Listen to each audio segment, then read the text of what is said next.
Yeah, I'm gonna do that once he lets me in.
Hello, everyone, and welcome back to the second day of the Metal World Scrabble Championship 2019. This is game number 9 between Dave Koenig and Hashan Lamba de Surya. I'm sorry if I mispronounce any names. Please keep us updated. You can watch us on Facebook, Mindsports, I mean Twitch, and YouTube. And with me today will be joining Craig Beavers. Morning, everybody. Good morning, Craig. How are you? Yeah, good. Thanks. How are you? Not bad, just a bit tired. Understandable.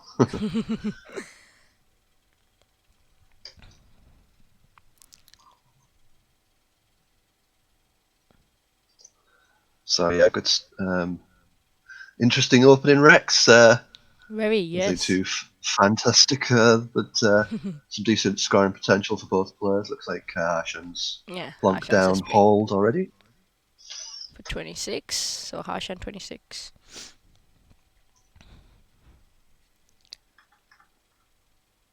Yeah, it's pretty much the standout there. I mean, the only real alternative was Love LUV, which is probably a much nicer leave, Yeah. more blocky, but sacrifice 14 points, so probably not worth Mm-hmm. it, and worth getting word down relatively quickly. And Ash, I think, as I probably mentioned yesterday, is quite a slow, steady player, so he does get into time pressure quite a lot. Yeah. Walks goes down for 31.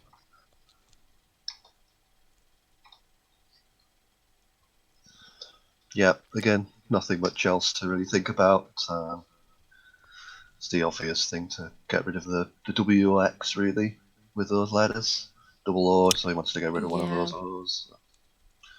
Fairly standard. And Karshan has picked out the blank.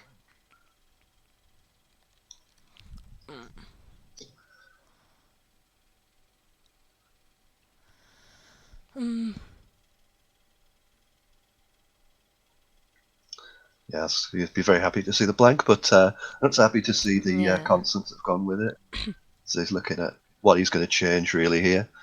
Looks like he's going to change D double N V.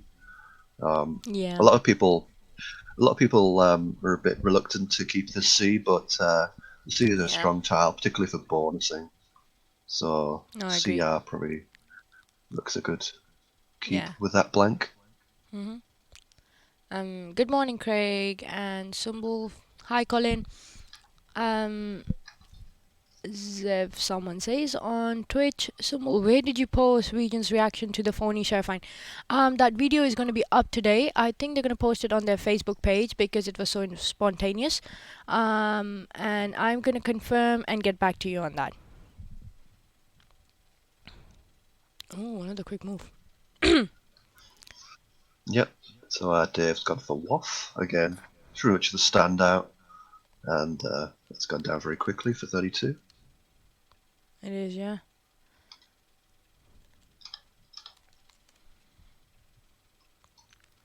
So Harshan 26 and Dave 63. Yeah, and as probably also mentioned yesterday, Harsha does like to do his bookkeeping, Yeah. keep everything in order, and so he does tend to take a bit longer to get his tiles in right, particularly when his Oops. opponent plays a move quickly. Uh, ooh, good pickup for Harsha, and not Good so good pickup, for yeah. Dave.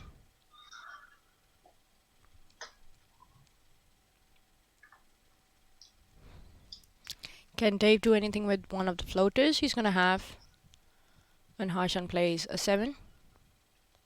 Good question. I'm trying to go through the alphabet. I'm not seeing anything yet. Which floater would he need? I'm not sure if there's anything that's going to help him. Mm-hmm. Um, Obviously, Harshan's going to be looking at that D. Whether he can double the C as well would be the ideal. So he's probably Yeah. going through all the permutations. He's probably already seen something like Doctrine, for instance. Of course, Yeah. Harshan is a doctor himself, so that probably Oh wow, help him really? find it. Yeah, he's a pediatrician, is Harshan. Uh, Wow. so yeah, he's going to keep looking. I think he's going to take a while because he's going to Mm-hmm. look for that the ideal thing where he gets the C doubled on the double letter, whether it's above the D or below the D. As long as he Yeah. hits the triple, he's going to try to exhaust all the possibilities. But as we can probably see on Quackle, it doesn't look like he Mm. can hit the C. So he's going to take his time here. So very methodical, go through the options, make sure he doesn't miss anything, because he wants Yeah. to. When top players are looking at positions like this, we try not to play too quickly. We're trying to find the highest possible score. So we're Mm-hmm. looking for that ideal situation where the C hits the double R. Yeah. And once we don't find that, then we just pick one of the next best thing, which will be something like Doctrine, or Yeah. if we go for something like Note Card or Centroid, Trounced, all these sort of things. Well, Trounced would be worse Yeah. because it's the blank on the double letter, but you've been looking through all those options. Once he's decided he can't get that C doubled, you're trying to see what's the most sort of gives the least back. Yeah. Um, to be honest, I think they're all pretty similar. You Mm-hmm. obviously, if there was a, you wouldn't like to leave the R on the triple word score or the C. Ideally, you'd leave something a little bit more awkward. So the N, which he's looking at now for note card, Yeah. the N would be one of the hardest letters to triple off because it's hard to find words that start with N. There's Yeah. there's a few obviously, and N is harder to hit at the end as well. So the Yeah. N's probably the best letter realistically to get in that position. Mm-hmm. And then you've also got to think about double Yeah. doubles as well. Those are the sorts of things that will go through his mind Mm-hmm. about what he decides. And Yeah. here it He's going for comes. note card. Are you gonna play note card yourself as well? Like personally, what would you play? Yeah, yeah, I would play that. I think that ticks all the boxes. Um, the N is definitely the best lead, Yeah. and the C's neither here nor there. As a double double possibility, obviously the C is good for Yeah. bonuses, but as a double double letter, having that C in the fourth or fifth position is Yeah. relatively difficult as well. And he doesn't leave the vowels next to a double letter. So like the O, for instance, that's not in a great position for like parallels. So Mm-hmm. it's as good as anything. And to be honest, I mean something like trounced, even though it's probably worse, it's like 1 or 2 points, things like that don't matter too much. So, but Yeah. note card looks the best certainly. Um, just to give an update on the standings, Harshan's after round 8, he is ranked 10th, and Dave Koenig is 14th. So this is round 9. And to everyone who's joining us, hello. This is game number 9 between Harshan and Dave Koenig.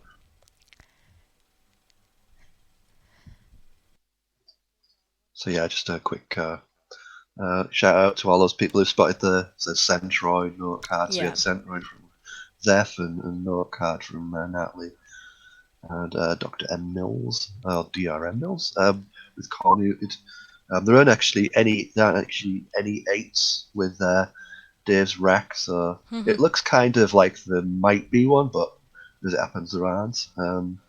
And so Dave's going to spend a little bit of time trying to sort his rack out. The natural thing here would be play something like Orloy, but he's going to have to play something through floating tiles here to get rid of those vowels. Yeah. The C makes it parallels pretty limited, so Hmm. he's probably been looking at the C. Um, Nothing particularly great standing out so far. Maybe something like Curio, for instance. Um, Yeah. the only trouble with that is it does put the O in a sort of reasonably good position for scoring off, so probably try and find something better. But there's nothing too fantastic here, I don't think.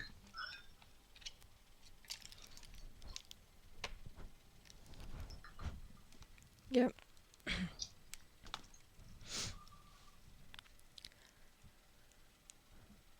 Not good. So yeah, you could actually play Orloy through the L in Hall. That would be one option. Um, Hmm. but there's a lot of these vowel dumps. They're going to leave a vowel in a fairly dangerous position.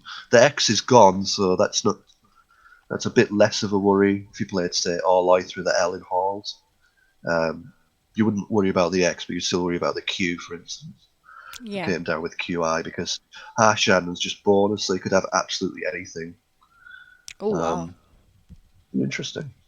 So Dave's gone for maximum rack leave there, which makes sense given the board, it's wide open. Yeah. So he's gone for the best, basically the best, most friendly bonus leave he can do, which is fair enough.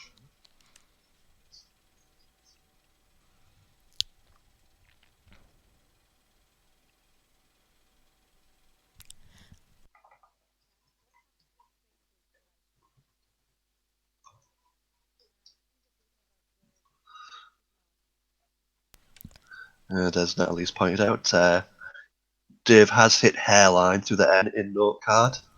Um, Yeah. Whether it stays, I think it's probably likely to stay. That the on first inspection, the eye isn't great because obviously he already had one. HI pickup wasn't brilliant, but it looks like it's probably going to work for him. Harsham's line up enough, um, and that would actually block hairline if he plays enough to the left Yeah. of note card. But he's shuffled his letters again. Again, Hashan likes to line things up and go through all the options quite in a quite methodical way. So you'll probably get a good idea of what he's thinking about.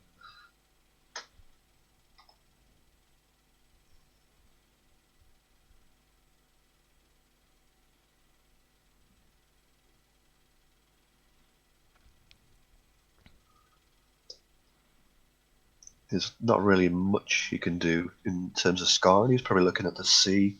There's a few options there. Could play Cafe. That Yeah. leaves the U, so it's a little bit ugly. Cough, which is a little bit of a tricky one because it doesn't take an S because the plural is with a V. That catches people out quite a bit. CAUF. Yeah. But it looks like it's going to play enough and it's going to block David's hairline. Ooh.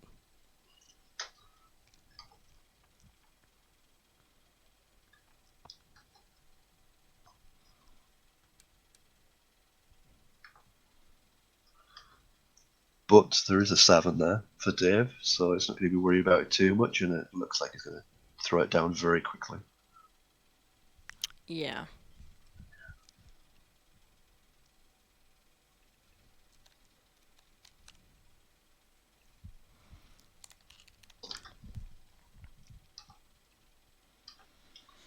So Harsha on 129 and Dave 141 after Halia. Yes, indeed, it's got him a little bit of a lead, but it's pretty much nip and tuck with Harshan to go next. Um, Yeah. Halia and Haliest, they just mean what you think they mean, basically, to do with hail. Hail is in hailstorms. So nothing too obscure, although it sounds a little bit of a strange sounding word, um, but yeah, it's good. So Harshan, we're just waiting on his rack. Pretty promising looking rack for Dave. And here comes Harshan gradually putting his towels back on the rack, as usual. Oh, looks like we've paused the clock.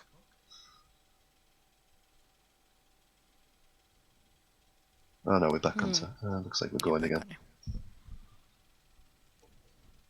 on it. Not the best pickup for Harshan on first inspection, but yeah, he's got a few options with that J now. So he's going to score 50 plus here. It was bad to pick up in the respects that the J and the V, you don't want that with EST. You want some nice bonus friend letters, but yeah, Yeah. you can't complain. There's options with that J, and he's going to score well with it. Can you do something with the H? Well, he could play something like Hages, but with the A, that's much better. You can play JA, for instance, Mm-hmm. or you could play Javas, which is lined up. I think Yeah. that's going to be the toss up between those two. JA is going to score 56, I think. Java's 62. I think JA is going to be better. But he might be rushing this one. Oh no, he's probably thinking now. He's probably seen JA thinking, maybe that's better. And I think it probably is because the S itself is worth 8 points or so, Yeah. and JA there's only 6 points less. So, and the V's a pain in the proverbial, but I think JA making WAI, Yeah. that's going to be worth it. Yep.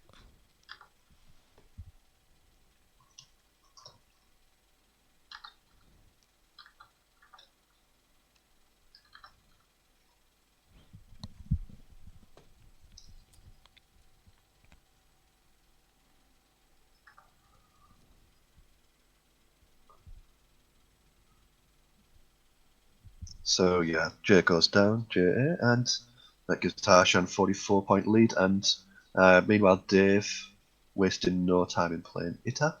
Yeah. Ita does a good job of balancing his rack. He's a bit vowel heavy. He's got two T's, so he'd like to get rid of those and one of those. So the only thing is, with this player is weight does take an E. You know, he knows Harshan will know that. Yeah. Harshan will know that Dave knows that. Um, so the E hook is going to be a big one, but it's going to depend on Harshan's pickup. That two letters he goes with stave are going to be massive. He either scores 70 or 80 with a bonus, or even maybe more, or he doesn't, and so it's going to be big pickup. Ooh, And nice wow, pickup for Dave, Dave. wow.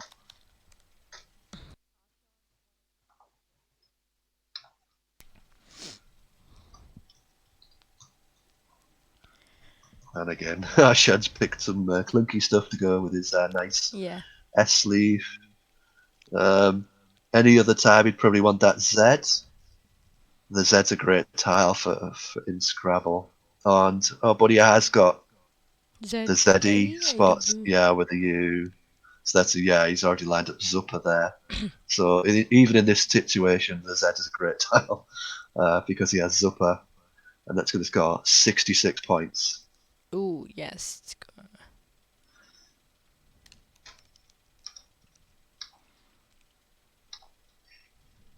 And I think VEST is a very good leaf.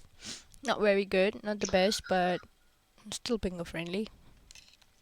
Oh yes, yes, indeed. I mean, you'd definitely rather not have the V, but with the EST, I mean, even still, it's going to be hitting a lot of bonuses. You obviously want to see vowels. Yeah, Probably want two vowels at least here, because the V is kind of awkward. It needs more vowels to really go with the V.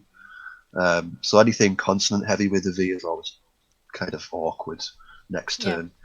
Um, because it also limits what you can do with the V as well as you're not going to get a bonus if you only have one vowel, and the V is awkward to play off. If you have two vowels at even, then it's unlikely, but you might have something. yeah, But obviously Dave looking pretty good, and yeah, he's picked out two D's and an N. Wasn't what he wanted to see, but at least he has the lead. Because the thing with the Zupper is it does take an N, um, so probably Dave is going to get a good 75, 80 points at least with Zupan. But he's having a look at that weight spot, as I mentioned earlier, takes an E. So if you can hit something there using the weight with an E on the end, that's going to score well. He's probably even having a look at for the possibility for nines even through sort of FE maybe as a double double. That would be pretty fantastic. But these sort of things you have to look at. Even the triple with the EN could be a possibility. It's not the worst for making nines, so he's probably got to go through all these things as well to make it to consider what would be best. I think he's looking at um, Deontic through making Z, um, which would be a pretty good player. That would score 84. Making Lauer with an E on the end. That's one of his options. But as I say, with these recs, you've got to go through all the options exhaustively. Make sure you're not missing anything else. There's an option for instance, um, if he looks at the weight hook, um, it's mentioned in chat, something being with ED would be an option, and that would be a little bit more aggressive, but it probably score more. So he's going to weigh that up as well if he spots anything there.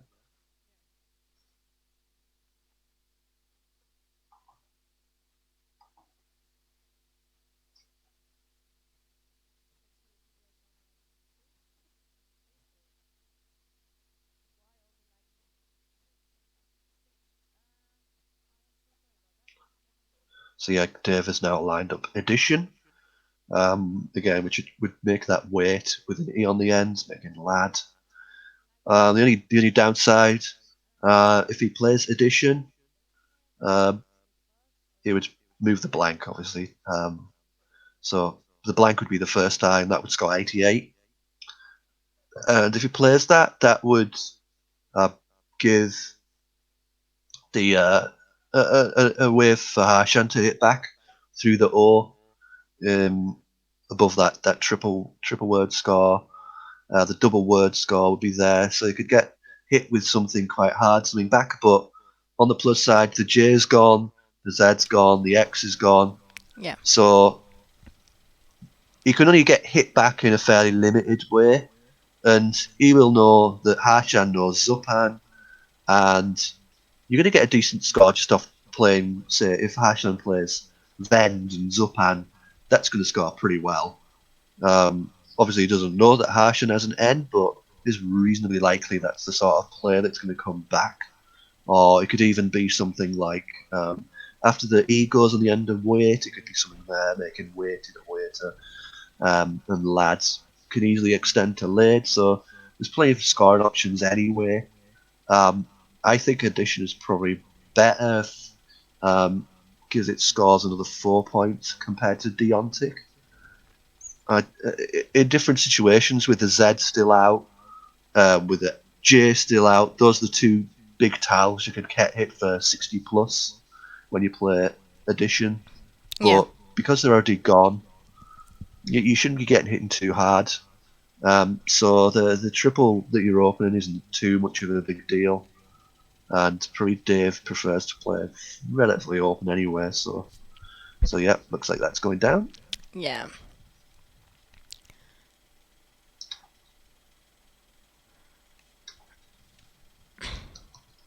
addition goes down for 88. So Harshan 251, Dave 256.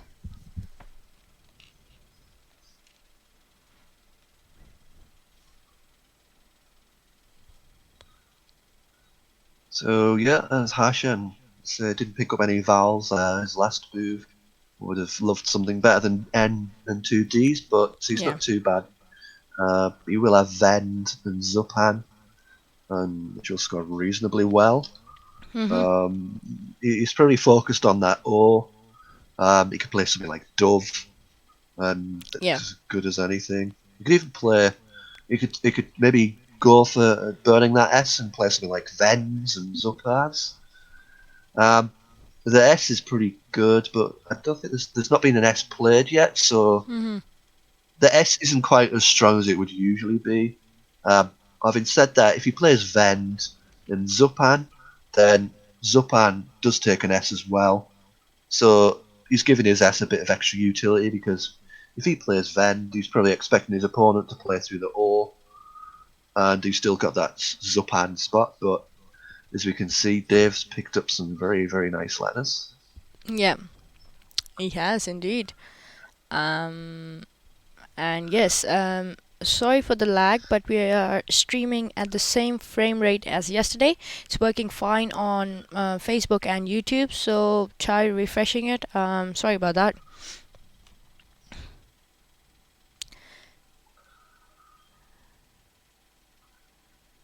So yeah, looks like Mm, Harshan going to play Vend, but Dave is going to hit back with a bonus here. yeah. For Harshan, it was a J and the Z, and for Dave, it's two easy sevens.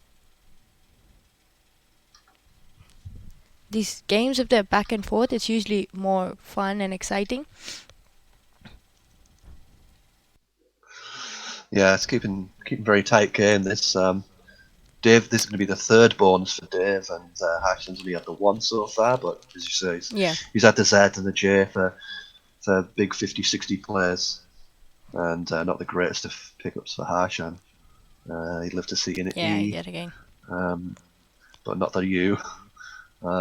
This is the last U, so he won't be plagued by any more U's. But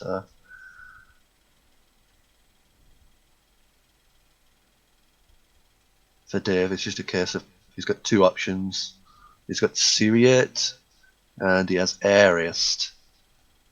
Syriate is going to score a little bit more, another 2 points, making Mhm. OS underneath addition.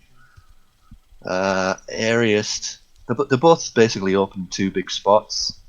Um, Yeah. OS takes an E, so that could be Syriate is kind of easier to get hit back by another bonus because you can have a lot of bonuses are going to end in an E or have like an Hmm. ED ending or something like that, which is going to slot underneath OS. Also, you've got the end of Syriate to hook. Yeah. Ariest is going to. They're both going to provide lots of floaters, basically. Ariest kind of leaves two spots which are kind of fairly similar, um, but it looks like he's going to go for Syriate. Yeah.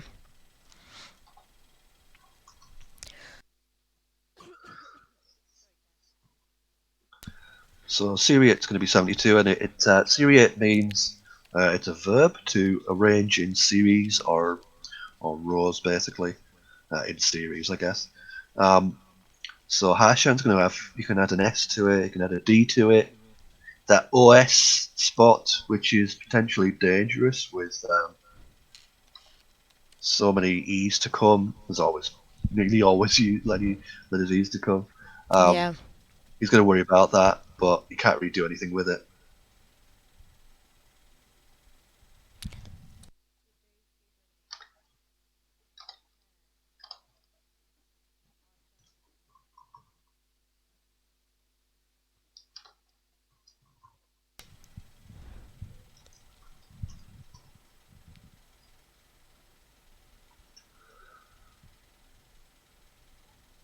So Harshan lining up Gust and Syriates. Can Dave? No, he can't. No Mm. E for Dave. Oh, he'd been willing for that E to fall on his rack, Yeah. but unfortunately not. Um, but at least if he feels that's such a big spot he has to play, he can at least play something like most. But obviously, it's Harshan on turn. He's still cycling through his rack. Yeah. Uh,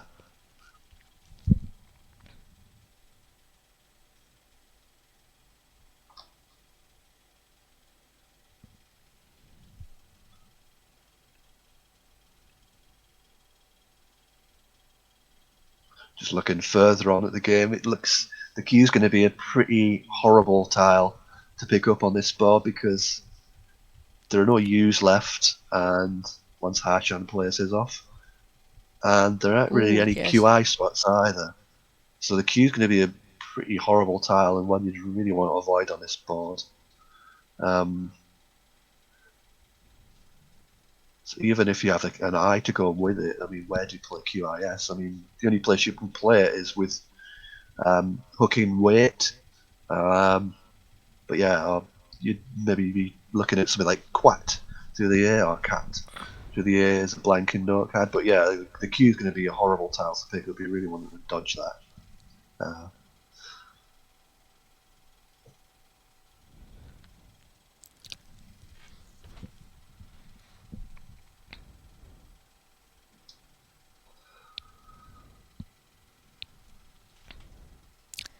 Yeah. Guest is gonna go down for 29. So Harshan 308, Dave 328. Looks like a very close game. yeah, as you can see, particularly with those racks that we're looking at, 20 points the difference, but Dave struggling to really do anything, and Hashan Yeah. got that S. So it's pretty much a 50-50 game right now.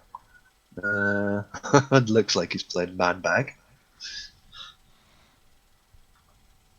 Did Harshan pick up the E?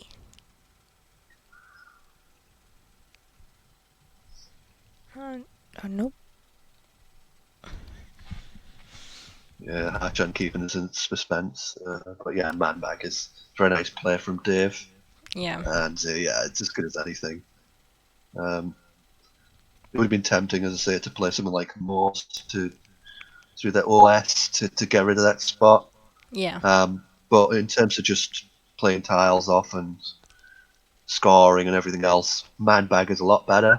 But Yeah. it's going to depend on what Harshan picks, and he's going to keep us waiting a little bit longer. Yeah. Um, I played Batman. So if that was me, I would have played that. Uh, but of course, that's not Yeah, me. So Batman. Yeah, Batman would be nice as well. That doesn't take an Phantom. S, right? Batman, no, I don't think so. I hope so. I hope not. Ooh, got Um, the E and the oh, D. yeah. Yeah, that is a big pickup. I don't think it's got anything too fantastic with it, but you'd be very glad to see that he has got something like glide at the very least. Yeah. But definitely gonna have a look for bonuses with that racket. There could be something there.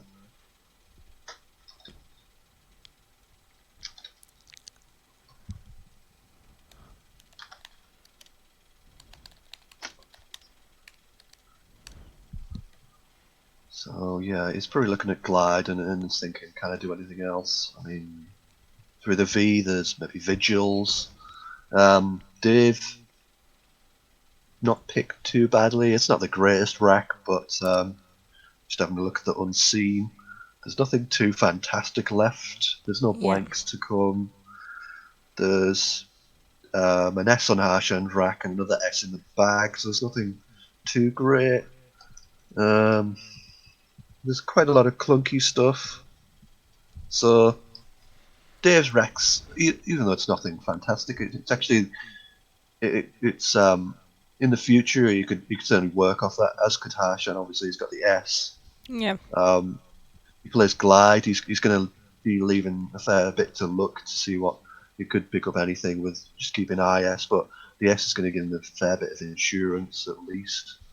He's going to have something he can score with, even if he picks relatively rubbish stuff. Yeah. It's going to keep him in touch as well, so he's not worried about the board getting shut down because Dave's probably not really that ahead, far enough ahead once Glide goes down to really play a super defensive game. Hmm. Dave's probably going to keep ticking his score over, otherwise Yeah. Harshan will overtake him. And like you said, Harshan is a player who takes his time. He has 8 minutes, whereas Dave has 14 minutes. So, a big difference. Yeah, and I mean that could come in crucial later in the game.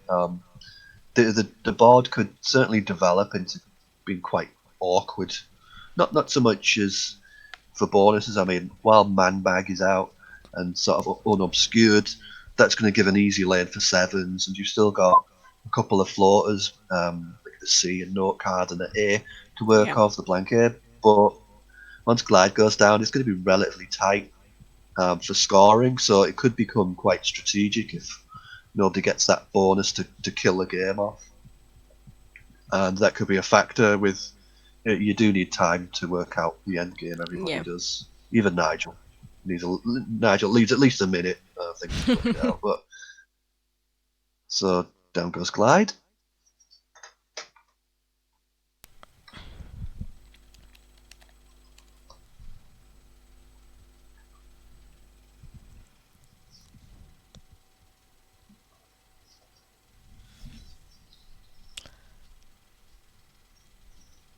Quackle is suggesting something that would open up the game with an E hook. Would Dave do that? Well, I think I can see what it's suggesting. Yeah, Yeah. you have to look at the tiles, and what Quackle is suggesting is Vet, making EW and Toho. Um, that'd be a very aggressive player. With the three E's unseen from Dave's perspective, out of 22 unseen, so the odds are that Harshan is going to have an E. So it's probably not worth it, given the score. But as you can see, if he does play that, it's going to work out for him. Yeah. Vet is a good score, so it's very tempting to play that. You'd probably wish, oh, I wish there was only one E left unseen or something. But it's one of those things that's going to sit there.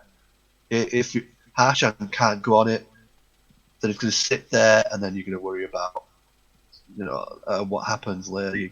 And so yeah, I couldn't stand Yeah. why Dave's gone for something more defensive, and that is a very defensive play. Indeed, yeah. And as we can, um, in terms of just score and leave, Vet is the best play, but Vile keeps it tight. It keeps him probably about 30 points up. Um, he's a bit risky that he's got to really pick a vowel, obviously. Yeah. Otherwise, he's not going to score anything, and that would then Vile becomes works against him if he has to exchange next turn, for instance. Then he's going to get caught, and then he's going to need it to be open. But he's picked very well, whereas Harshan not so much. Yeah, and you were talking about the queue, and yeah, here it comes. Indeed,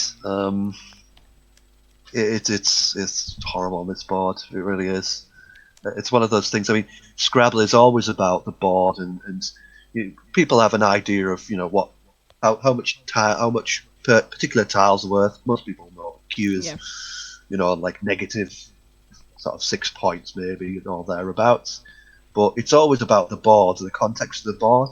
If you've got lots of U's left and lots of nice sort of double triple combinations, Yeah. place to play a QI, then the Q could go from being a horrible tile to a good tile. In this situation, it's gone from a bad tile to an absolutely awful tile. Yeah. But at least he still has QIS, but he's going to be worried about that that eye from his opponent. But on the plus side, there is only one eye to come. So Yeah. if he plays QIS, then the chances are Dave probably doesn't have the eye to immediately hit back with in or it. I mean, in a normal situation, you wouldn't worry too much about in or it or don't think there's any D's left or no F's left, so you wouldn't worry too much about that score coming back. It'd be like 41 points. But on a board like this, 41 points is a big thing to get hit back by, but I don't really Yeah. see anything else you can do with a Q, so Yeah. I think you have to play QIS. Yeah. And I just looked up. Dave does have an 8 that is playable. Ah, yes, yes. That was always there's always a possibility, but he picked so well to his PNT. I mean, that was a dream pickup, really. Yeah. Um, but yeah, it's he's got one through the blank A I can see, so that would be a big thing to come back with. But Hash, and interestingly, he's lined up Mob. I'm not sure where he wants to play that. Maybe above, maybe to the left of Enough. He's thinking Yeah. of playing Mob, but I don't think there's any other option other than play the Q off because this is as good as it gets. QIS in the bottom left corner. That's as good as it gets with a Q. Um, unless That's he true. maybe opens up. He's maybe thinking of Nib Yeah.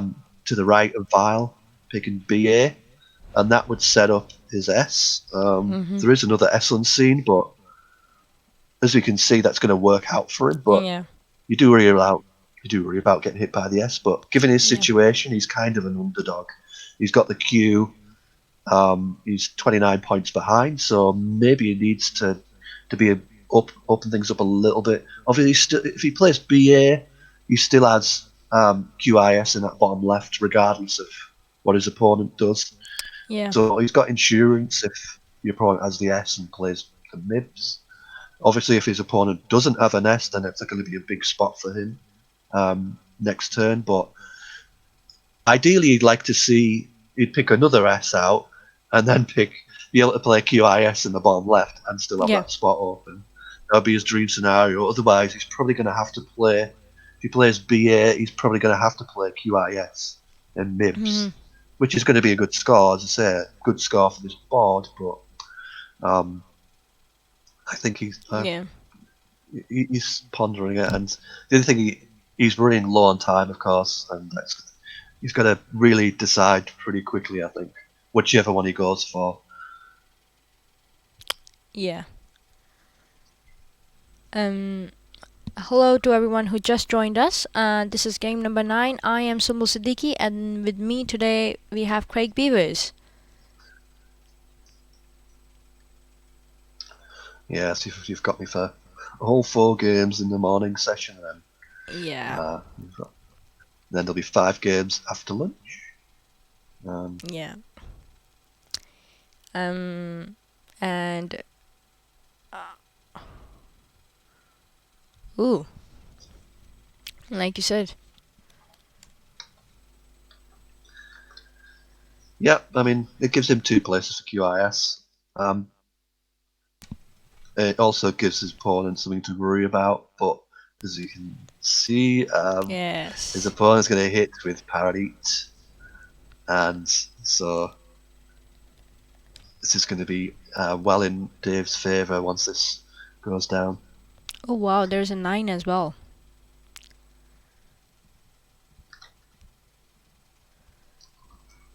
Oh, interesting. Well, Yeah. I mean, Enough always looked good for 9s. Like all apart from FE, very difficult to hit that, but EN always looks promising. NO doesn't look too bad. Even UT, if you've got an over out something, Yeah. they always looked kind of that you've always got to look for those. It's easy to not look and just slam down a bonus, but yeah, the 9, interesting. I will have to have a look for that. Ooh, very nice. So let's see if anybody can check and get that 9.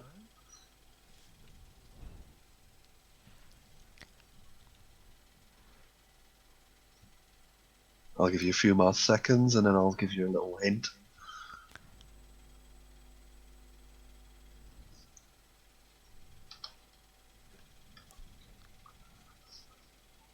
I mean, to be honest, if you're not if you're not sure of the 9, I think you probably would be reasonably sure. But if you're not sure of the 9, you'd definitely prefer Paranite. But if you are sure, you'd go for that 9, I think.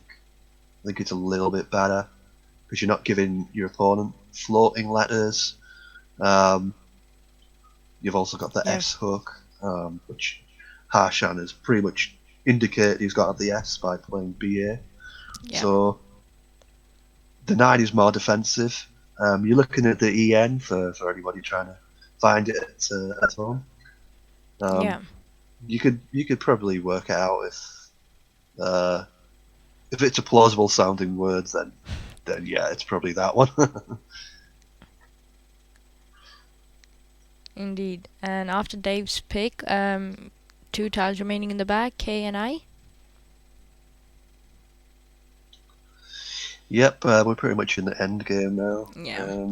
Well, pre-end game, and this is not the wreck you wanna have. I mean, Dave is now 66 points up after his bonus, so Yeah. having to play off QIS is not a great situation. You'd want to dump off and hope for a bonus, or at least threaten a bonus, or be able to get a bonus somehow manufactured. I mean, the 9s are not too bad, but he's pretty much forced to play QIS here. There's no real options. You can play QIN, but you know, what bonuses can he get with Coombs as a rack leave? And he's going to empty the bag, so his opponent is going to know what he has anyway, so he should be able to Yeah. block.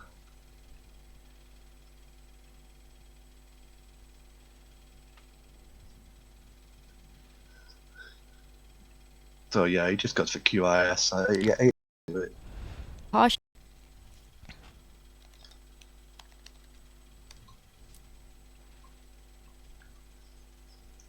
Yeah, I mean, it is with QIS, he's hoping to pick the S out to go with Coombe, and maybe I don't know if there was anything he could. The ideal world would you'd pick out a 6 ending in S, and obviously he's got to draw the S. Yeah. Um, but it doesn't look likely. But his opponent's a little bit restricted with the 2 Ys, but it shouldn't be too much of a problem. I don't know if Airy fits anywhere, EYRI. That was a weird one to fit in, but he's probably having a look. Um, yeah, so the 9. So yeah, I'll give you another. It was through EN. Yeah. Think of yearly things. Uh, I know once I'll let people know, but I'm trying to give people a hint. I know it's obviously when we're commentating, there's a little bit of a delay. So once people hear me say that, I'll have already said it, which is the 9 was Perinate, Yeah. Prenate, and that would have been Nigel-esque play. That would have been brilliant. Um, it was the best play, I think. It Hmm. did score a little bit more, but it's the more sort of defensiveness of it makes it better. But yeah, that would have been an amazing pickup, amazing play if you got that. But as I said, Dave yesterday, I mean, he got up broken, which was a brilliant play, brilliant find, particularly when he had other options as well, which were relatively safe and secure and like more common words to Yeah. pick up broken. He obviously must have been sure of it to have played it. Um, so it may have been in Dave range, but not many players really study the 9s. I know a lot of this, Dave Wiegand is very famous for his particularly his anagrams ability, where he just reels off 9s, 10s, 11s, 12s like they're gone out of fashion. Um, so it's Dave on turn now, and he's really like to get rid of that Y, but he knows that Harshan realistically isn't going to go out, so he's got 2 turns to sort of milk the Yeah. spread here, and Rosary is pretty good.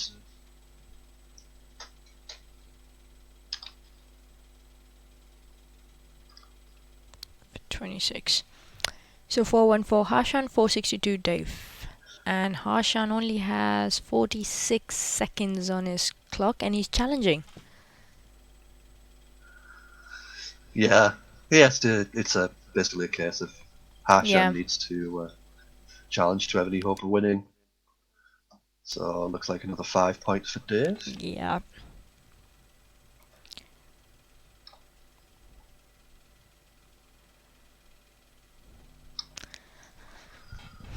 And 46 seconds on his it looks clock. That is a bit yeah panicky. yeah it's classic Harshan. He does like to go right down to the wire. Even on a kind of, I mean, this could have gone if Parony hadn't gone down, his time would have been a real factor in deciding this game. But Yeah. because the bonus went down, it's kind of killed it a little bit. But without Mm-hmm. the bonus, it would have been nip and tuck, and it would have been a pre 50-50 game, and that time would have been a big factor in the end game because you can see Dave still has over 10 minutes left, and you definitely want 10 minutes rather than less than a minute when you play in Yeah. the end game. And even if you've got everything right, even if your tracking is spot on, and you still want that time to work things out, and because you're not just working out your own play, you've got to work out what your opponent plays, what they play, if you play that, and it's a lot to work out, even with It is, yeah. 5 minutes to go. But with less than a minute, it's you haven't got a hope really, unless you're Nigel. So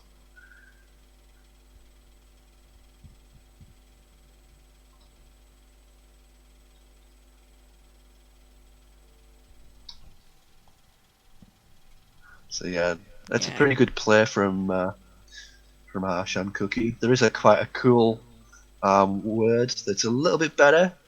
Uh, there's a nice 7-letter word. See if anybody could find it with those letters. Yeah. It's a Japanese word, pretty cool if you spot it.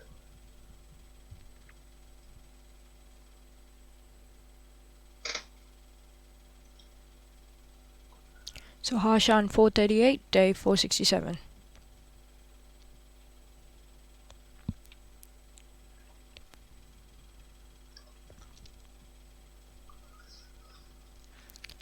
So, yeah, Dave wins 438 Harshan, 495 Dave.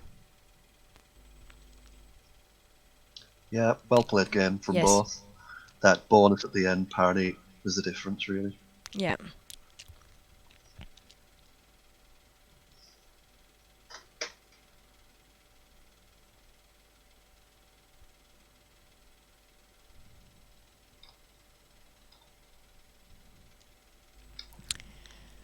And thank you for watching, guys.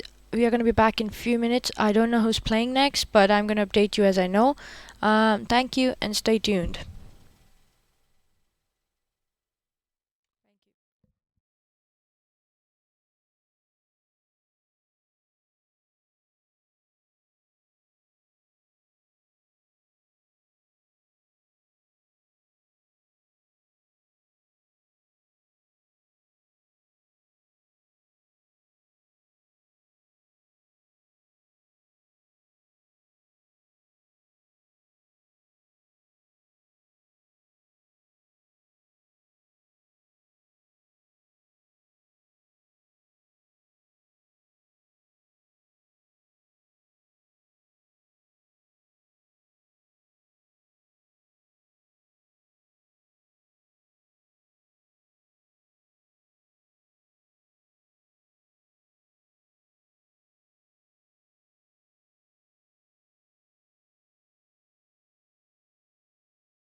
Hello, everyone, and welcome back. This is gonna be game number 10 between Dave Vision and Nigel Richards.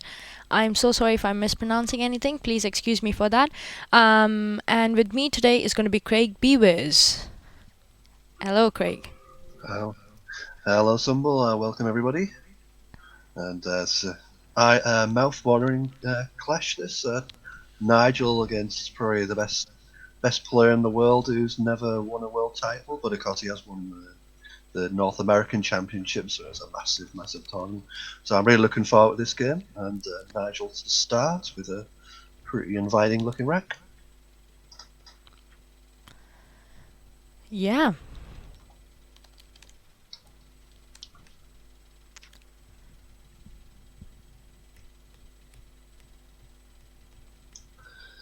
So I'm guessing Nigel's moving towards Verma. yeah, You could play something like Marvel. Marvel would be pretty good, but Verma's definitely a little bit better. Leaves the V in a better place. Scores a little bit, pretty much the same or slightly more. And yeah, it's gone for Vermal. yeah. Interesting. So yeah, that goes down and gives Nigel a nice start with Dave struggling a little bit with plenty of vowels there.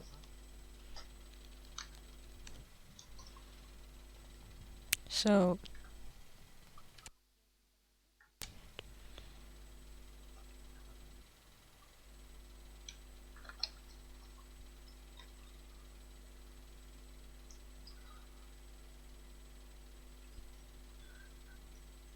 So yeah, tricky wreck for Dave. Big pick up for Nigel with a blank, but relatively awkward. Let us go with it. But Dave, he's going to be looking to get rid of as many of those vowels as possible, particularly the O's. If you get rid of two of the O's, that would be ideal, as well as at yeah, least one of the A's. Um, so he's looking what he can do. It's going to be difficult to score much. indeed, yeah, Very tricky. He's probably looking at some parallels where he can sort of parallel Vermal. yeah, Um, but that's going to make it a little bit awkward. You can't really go to the left too much because the R is very restrictive in that sense. yeah, If it goes to the right, then you'd have to make RE, so that's going to be pretty tricky. So there don't look to be too many options with parallels and being able to sort of overlap. You could play something through the R, but like Pare, for instance, or yeah. Opera, that'd be reasonable. But he's gone for Opera, keeping the E back, but it does mean he's very vowel heavy. Um, So Opa goes down, yeah.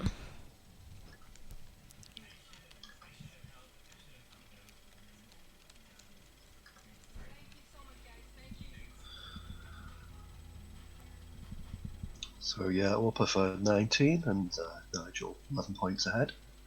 And looks like he's lined up Deject.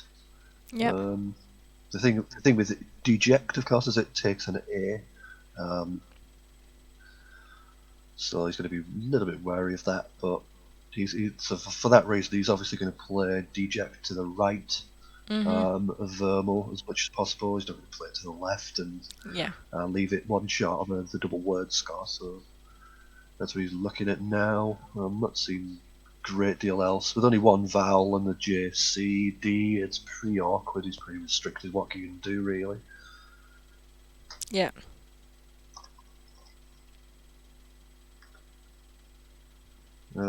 The other option, you could actually play a double-double, non-bonus, yeah, with Dejector or Dejects using that blank. That may be what he's working out. That's pretty much the choice he's got here. Is does he play Deject, keep the blank, try and yeah, cash it in later, or does he play the double-double, score another 32 points, and burn the blank? yeah. It looks like he's going to go for the burning the blank option. So keep an eye on what the blank is, whether it's an A or an Yes. S. Oh, it's an A. It's yeah.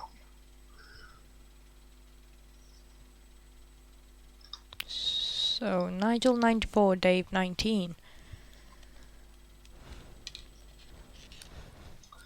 Yeah, so it's an interesting kind of choice between the two. I think a lot of players would have probably kept the blank back. Yeah. It doesn't. I expected Nigel to play the blank because he tends to go for more consistent scoring and not. He does play the blank more often than other people would in kind of non-bonus Yeah. situations. Um, and he does make kind of options that really puzzle people a little bit, but that makes sense to me. He's picked pretty well. Yeah. Now he has in Halo with an S, and Dave looking for that floating O, but he's got three T's to deal with. So he's looking to play off a couple. So the options really Yeah. tot or tat or A double T, and those are the really things that are going through his head. Hmm. And he'd prefer to play the O off if he could. With tot, that gives him more bonus opportunity than if he played A double T. The O isn't as good for bonusing, but there's a trade-off there. You can score pretty well with A double T, making Oma, Pat, and Alt. That's going to score pretty well compared to just playing off Tot. So he's going to work that out as well, decide which one he prefers. I think I'd probably play the A double T off myself.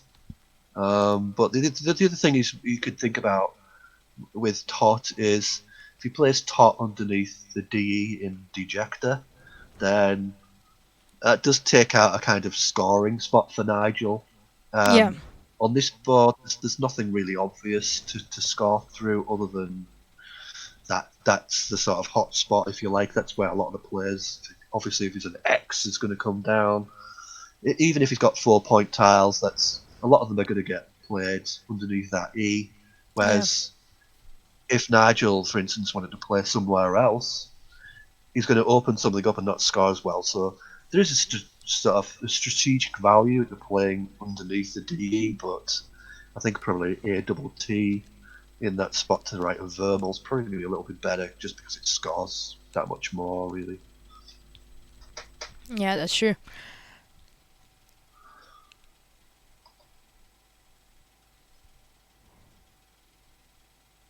I think he's gonna go for. Oh no, he's shuffling.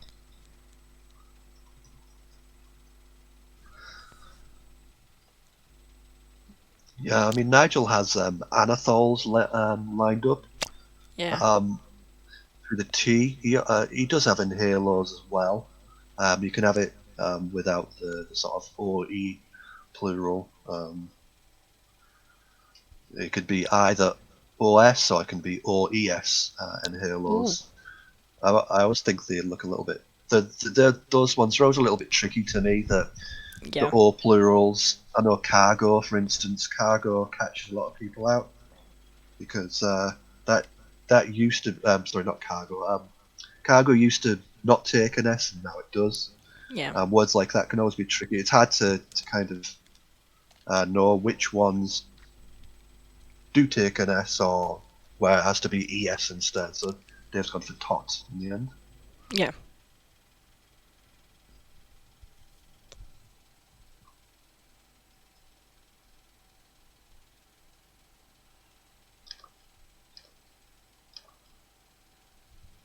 So yeah, there wasn't really much between the two, and Nigel hit straight back with Anathols. Yep.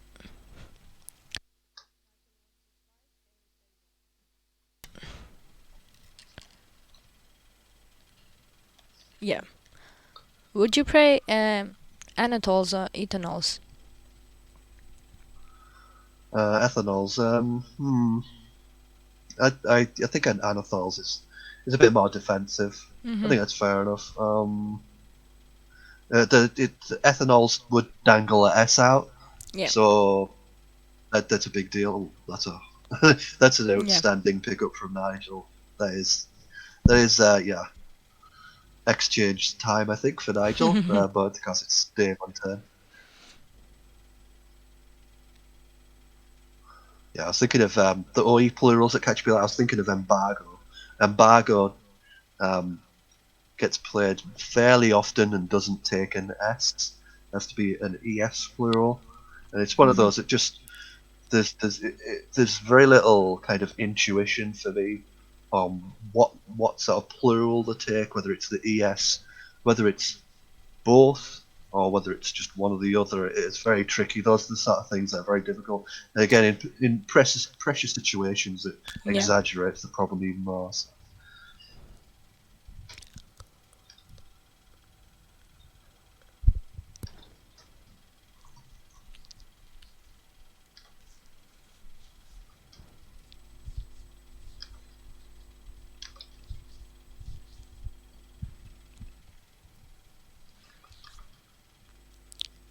Just to update everyone, Nigel and David Elder, both of them are on 8 wins and 1 loss after round 9.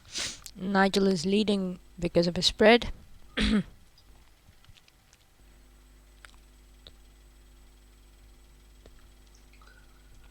Yeah, it's nice to see some of the some relatively different names right up there at the moment. I mean, I've got Yeah. Rafael in third, and Russell Byers. I know he played in probably one of the earliest World Championships to Russell.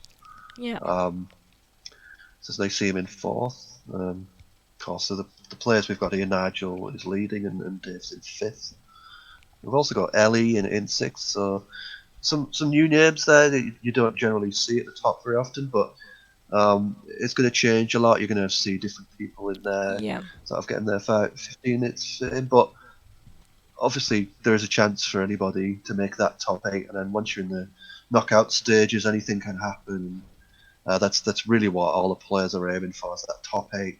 That's the Yeah. big thing. And somebody like Nigel, he probably doesn't worry too much about getting a few wins clear and having the last few games off. But I think that would be definitely a thing. I think so David Eldar, for instance, I think he'd like to have the last few games off and playing kind of autopilot. I think some of the other players would quite like to get a bit of a buffer and be able to just basically get Gibsonized, which means they're basically confirmed as a qualifier for that big eight last phase over the weekend. So. Yeah.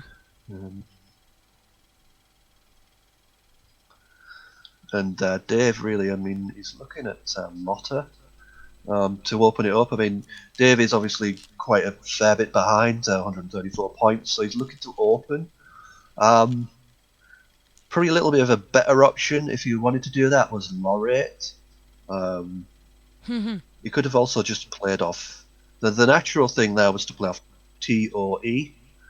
That would leave your best leave, but it doesn't really score much. And it's possible the board will get closed down. So it's the right thing for Dave to try and keep things wide open while he's two bonuses behind, basically, or two bingos, whichever you prefer. He hasn't really picked up a bonus for any leave, but he has picked up a Z, so that's going to give him some Yeah. scoring options. While as Nigel racks his brain for some four I letter words. Don't think there's too many of those about. Would you play something like Wi-Fi for 19, leaving Um, IIU on your rack? I think Nigel would, but he's going to change. I think Nigel tends to go for that sort of play, um, but then again, Nigel also doesn't worry too much about the board situation. I think a lot of players would have played Wifey because it does good things to the board from your perspective as being 120 up, 120 points up or thereabouts. Um, when you're that far up, you quite like to take out that E, Yeah. obscure the T and the R a little bit. But Nigel's gone for a big exchange, and he's looking pretty good here. Yeah.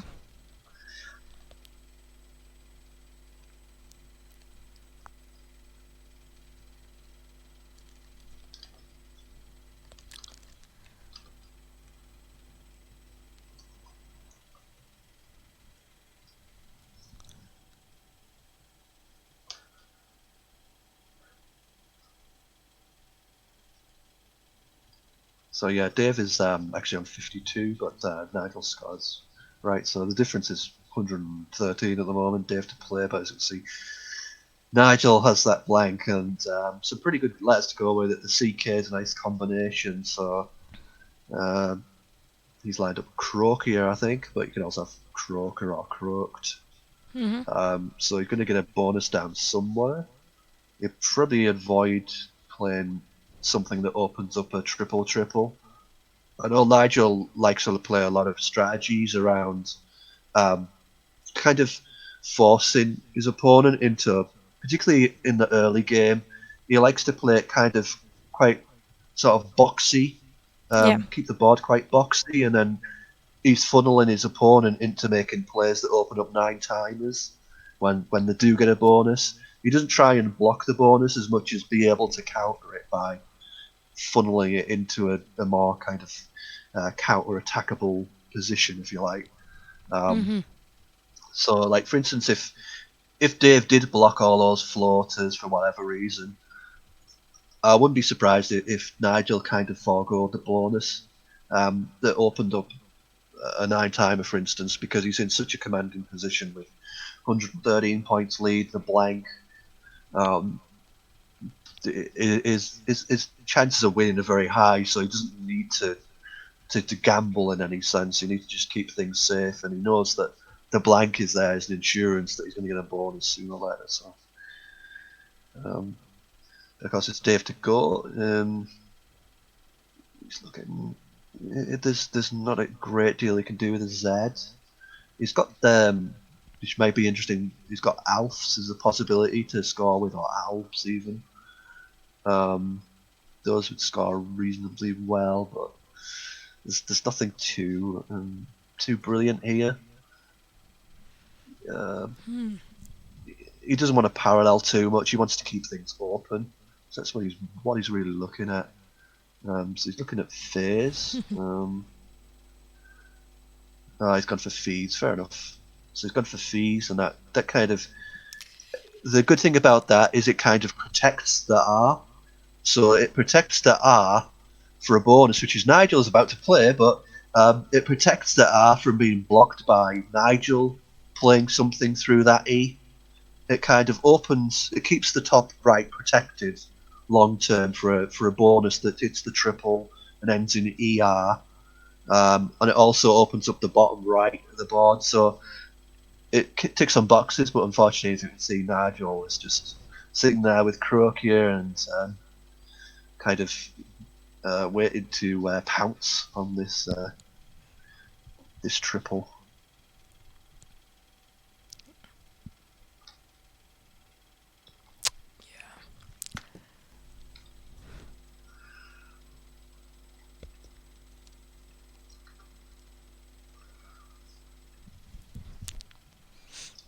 And he's also with fees. Fees, it is a verb, so it is going to set up croaked, and probably Nigel's going to prefer playing there because the C is going to close the board again when he plays it down, and this is a big play coming down for Nigel. Yep, for 97. This looking pretty bleak already for Dave.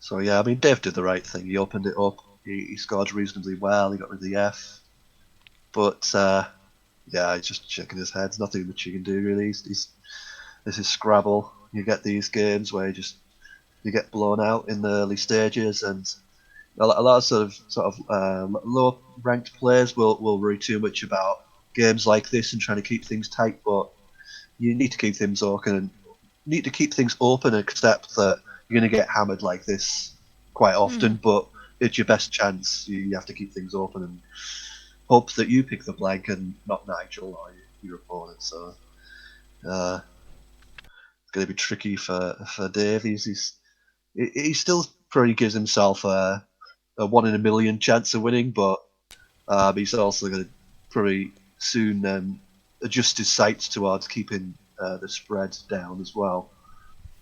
Both blanks are gone, so that really limits the potential for comebacks. Um, when your opponent gets this sort of lead early on, but but hasn't played any blanks, then you have got a chance of getting a hat trick of bonuses. You work your way to a bonus, then you pick the blank bonus again, pick another blank bonus again. That is a fairly reasonable thing to happen. It doesn't obviously happen that often, but that's a reasonable way to get back into this game. On this board, with the Yeah. sea shut down, you're really struggling to find a way to win. You need a miracle basically, because that without the blanks, it's very hard to pick back-to-back bonuses all the time, and you've also got to worry about the ball getting shut down as well. It's very difficult, but it's a reasonable play from Dave.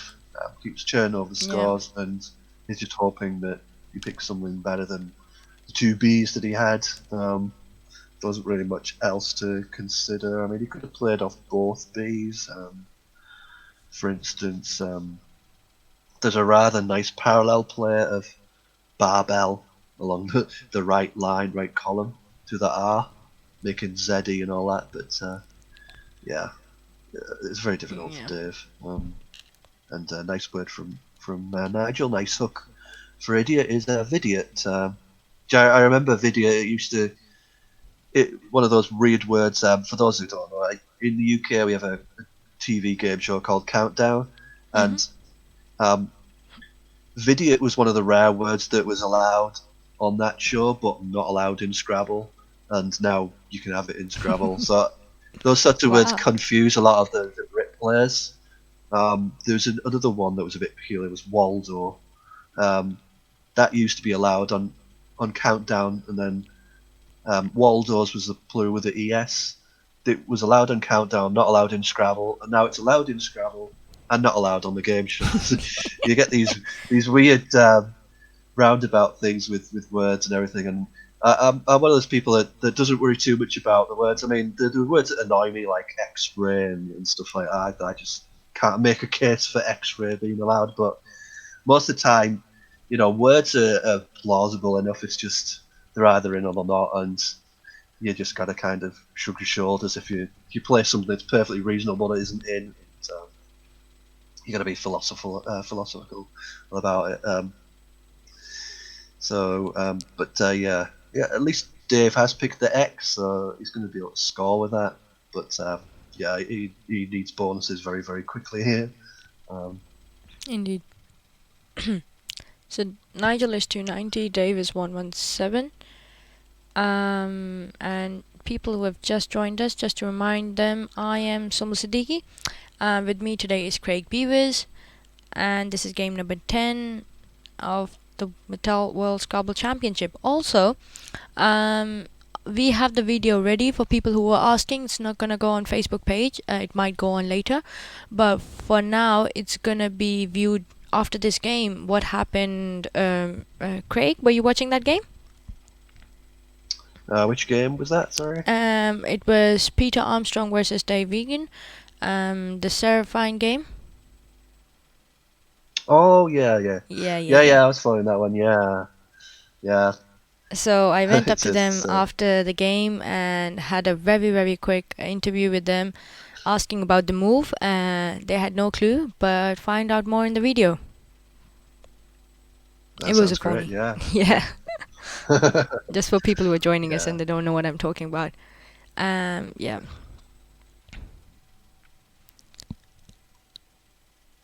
yeah. I mean, I remember in the sort of earlier World Championships, I think in 2009 or around that time, I played three phonies in the World Championship, like the first three phonies on the first day, and none of them got challenged, and one of them was a three-letter phony, and Oh it does happen a wow. lot at the top level. I'd played OUF Yeah. um, against, I think it was, well, I won't mention his name, but he's a North American player. He's a kind of veteran of the scene. He's a very nice man, but yeah, he let it go. He did hold the play, but yeah, I got away with it. And I played two others which I got away with as well. I think one was a made up anagram of Padronos and Spadru. I'd made something Ooh. else up. Um, and it was a bonus, and again it got held and then wasn't challenged. So it does work on people. I mean, the North American players they're used to double challenge, which means they'll lose a turn if they challenge and Yeah. it's the word is good.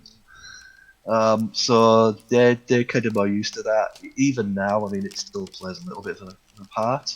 So it's understandable. It does happen. I mean, I've not challenged phonies. I played in Niagara Falls and Buffalo, and I didn't challenge a word that scored about 18 points, which I got away with. It was some weird version of vernacular made up with Yeah. another word, and I didn't challenge it. So it happens with everybody, and it's understandable. Particularly, there's also like a shame value with challenging, like particularly if you're playing at clubs and so on.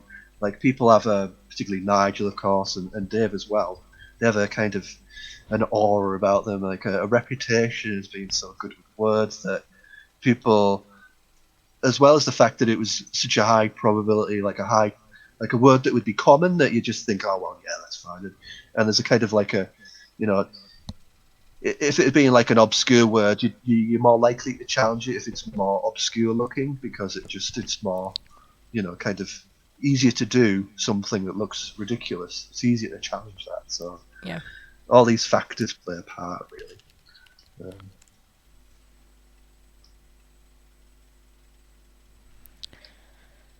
So clip goes down for 24. Nigel 314, Dave 170.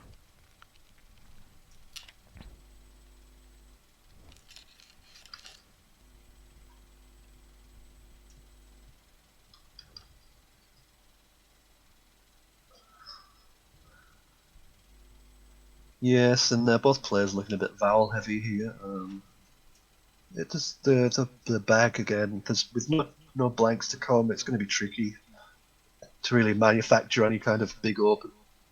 Um, Clip at least does that. Clip, if you get a big triple word bonus off the P, you're going to help you catch up. But Dave needs two or three bonuses back to back here to really have a Yeah. chance. There's a Q to come, so the Q could score pretty well, but it's very tricky. You do get games like this where you're kind of just going through the motions, and you, with it being a 35 game tournament, and then of course you're hoping to make the last eight and make the knockout stage of the weekend. Yeah. There's always an element of conserving energy, but you're always looking to try and play the best move. I mean, Nigel Mhm. does it anyway. It's just such a machine when it comes to Scrabble. But for other people where fatigue and sort of there's more grey areas with word knowledge and all that, you do kind of try and conserve energy a little bit in a situation like this. Um, it looks like Nigel is looking at tearing from the T and tot. Um, it's kind of expediting the game. It's getting it over quicker, I guess, and it kind of obscures a lot of lines. It obscures the T, of course, blocks the T off. It blocks stuff off that's end hooking Opa. Um, so it cuts down a lot of lanes, really. The G's going to make it very awkward for Dave to play alongside it. So it does a few good things, really.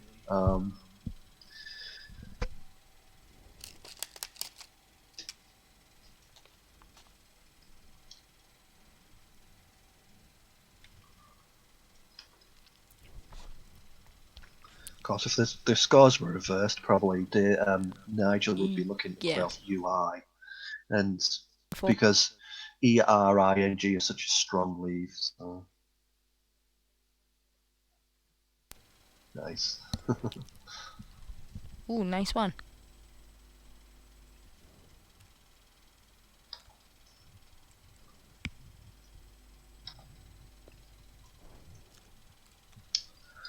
So yeah, just for those who are wondering what nigiri is, it's a Japanese word. It's a small oval block of cold rice, wasabi, and fish. Um, I'm very kind of British in my food, so I have no idea what it means, but and I've never eaten it, but it sounds good anyway.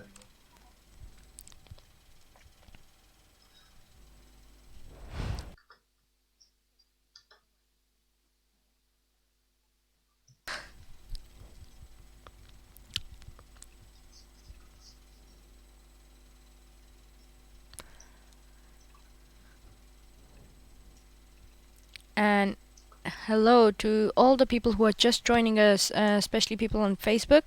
Once again, I am Sumbul Siddiqui, and with me today is Craig Beavers. This is round 10 of the Metal World Scrabble Championship. And also, please stay tuned. Right at the end, we have a video to play.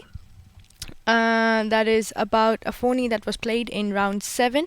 And Dave Regent, who's playing now, played it. And yeah, so I made a short video clip with them just discussing the play.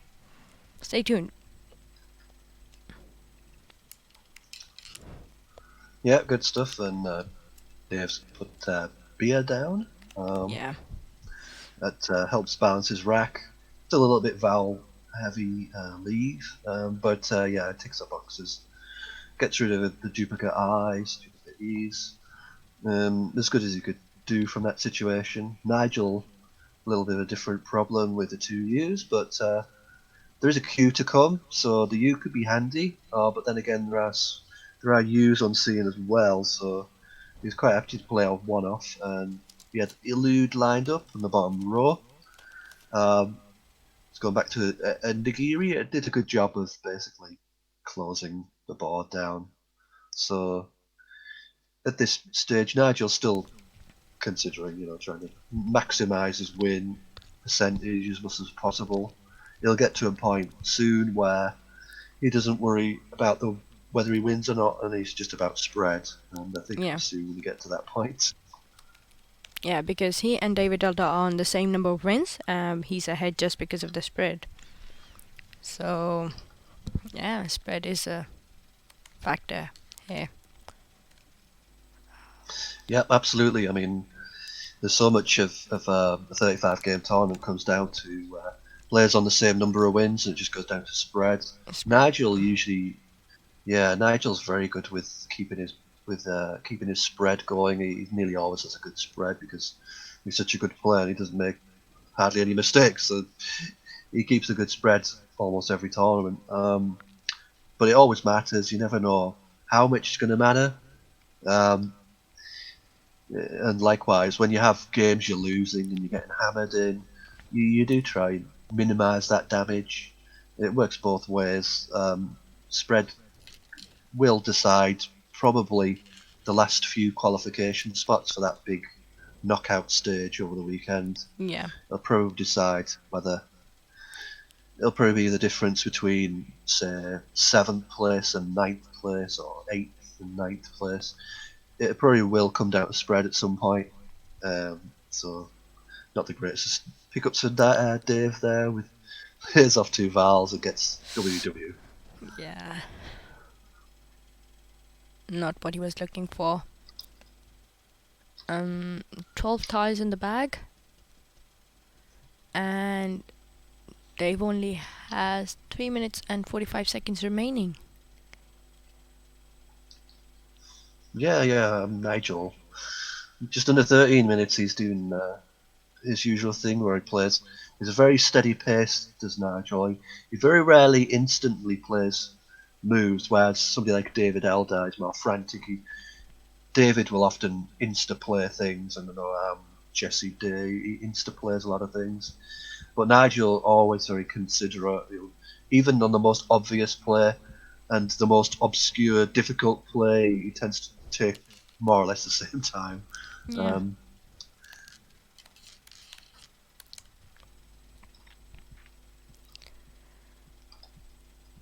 Ooh, there's a nice 6 here. That would.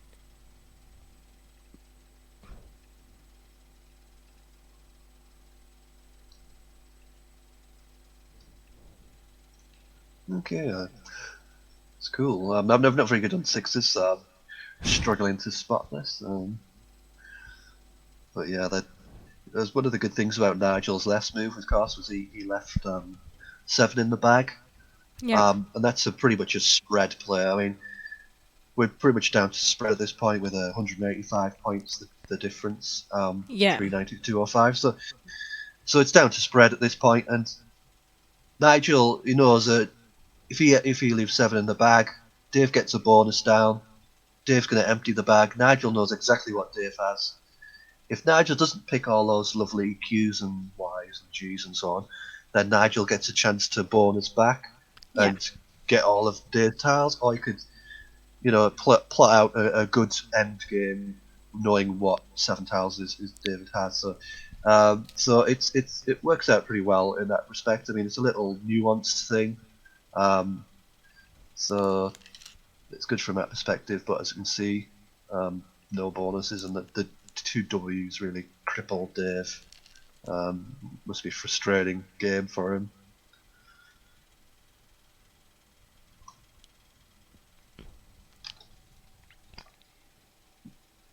Oh yeah, I know that's 6. Yes, those who are wondering, yeah. Um, it played in the bottom right corner. Lovely little word. Yes, I've seen it before. I didn't see it, but yeah, it would have been a cool word. Dave has picked to unsinew, but I don't think it's going to play anywhere. And obviously, it's Nigel to play next. We've got Ridgy lined up. I don't think Fridgy's good, but Ridgy, yeah. There's now 5 in the bag, I believe, so he's probably going to be.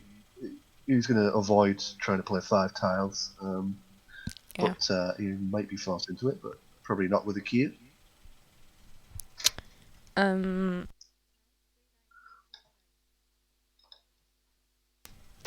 Yes, and Hubert is saying, anyone experience frequent buffering? Yes, it's happening on Twitch. A lot of people have complained, but it's working fine on Facebook and YouTube. So sorry about that. Nothing we can do. We are streaming at the same frequency rate as yesterday. I just updated the scores as well. Sorry about that. 390 to Nigel, 229 to Dave. So yeah, Nigel also, as well as having Ridgy lined up, he was probably considering Fridge. Fridge would have set up with the eye, but it would have emptied the bag. And Nigel knows there's a lot of kind of value in not emptying the bag, so he's just Yeah. gone for the fairly sensible, steady play of FY. Scores nearly as much as Fridge and does not empty the bag, and he's keeping that QI back, so he's not going to get stuck with the Q because he's got QIS now. And he's also got QI under top, and he's got the I in Vidiot, so and the IS in the bottom row. So Yeah. he knows he's going to get the Q off, but he also knows there's a U there. But of course, we can see Dave's got it. But these are all things that Nigel consider. He didn't want another G, but he's got it anyway. Dave still got unsinew, but still know how to play it. But he's probably thinking, can I get rid of a U and an N? He'd love to get rid of W as well, but we're running out of tiles now, so he's got to kind of balance up what he wants to get rid of, and he just dumped off the W, which is fair enough.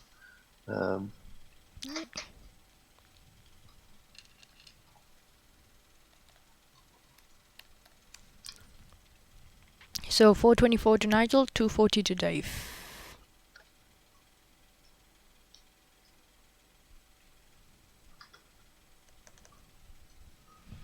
Yeah, probably not the tile that Dave wanted to pick out. He was probably hoping for something like a G for Yeah. gunnies and chewing and that kind of thing. What else could he picked out? An R, unraids, unrisen, D for dunnies, that sort of thing. Um, but yeah, didn't really want to vowel. But as you can see, Nigel's got all the consonants more or less. So a little bit more frustration for Dave, but just one of those games, I'm afraid, for him. Yeah.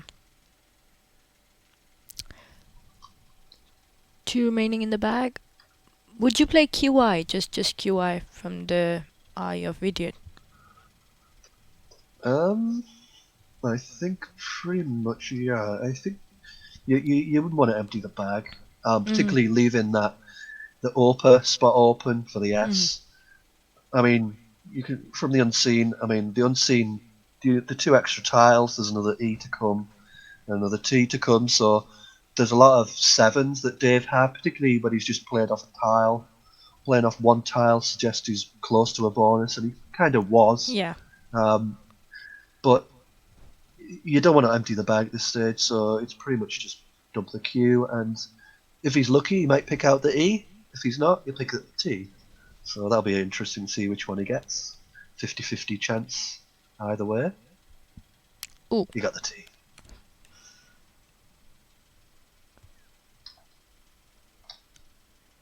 yeah, Dave would have wanted the T.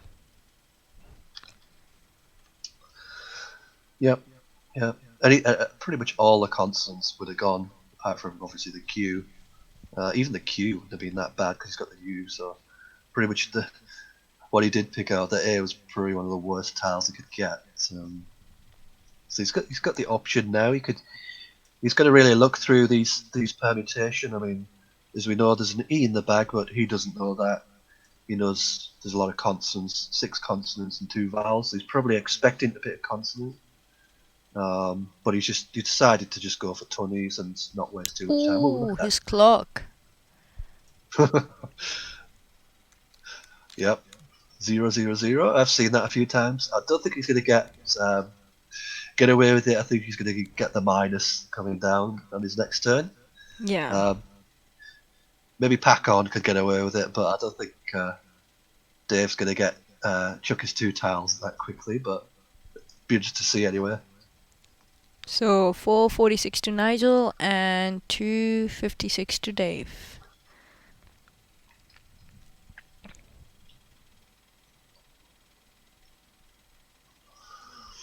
Yeah, I mean, Dave could have fished off, but the problem was with the E unseen, there's quite a few bonuses he could get hit with anyway. So he could draw a bonus, but then Nigel would have one as well. And obviously, Nigel, when he empties the bag, Nigel goes out with the bonus, so works out wrong. Ah, Good try, Dave, but good try. not happening. And yes, so 467 to Nigel and 277 to Dave. It's usually plus minus, but Quackle doubles it. So for this, they're gonna do it. Don't worry about that. It's just on the screen.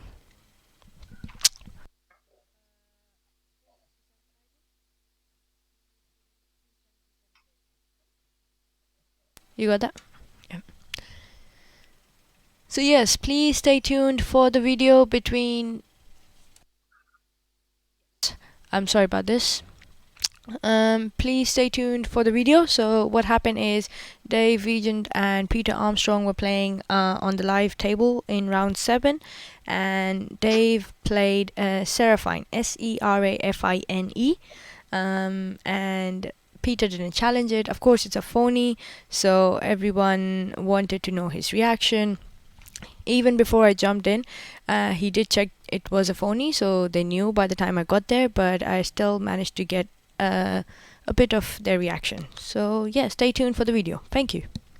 So Dave, did you knew about the fact that Seraphine is not good? It was pretty doubtful. I was down in the game and I thought I needed to try it. Yeah. I'm just hoping. Peter, why didn't you challenge the game? Challenge the word.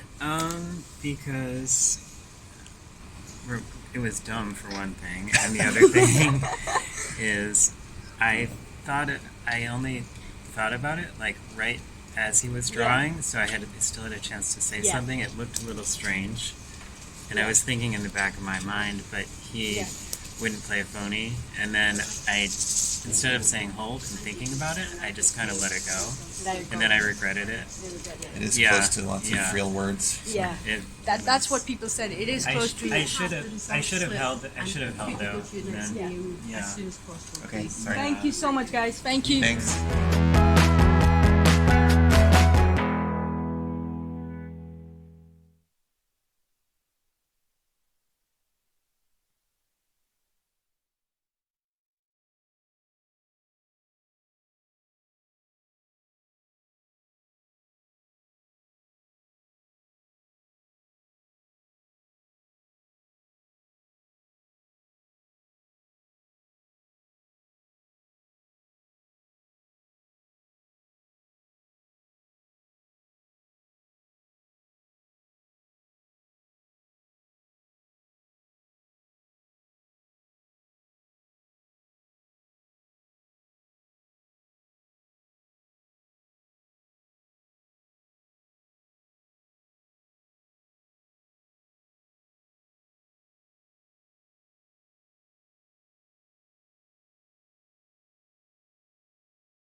Hello and welcome to game number 11. I am Sumul Siddiqui, and today with me is going to be Craig Beavers.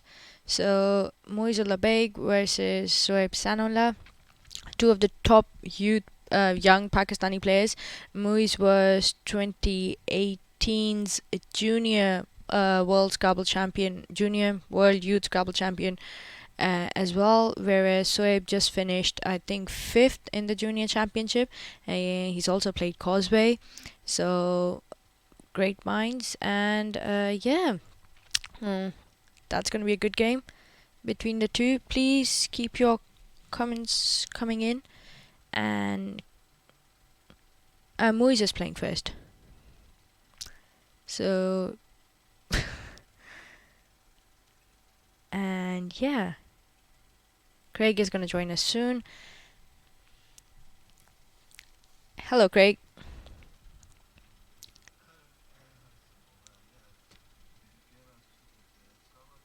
Yeah.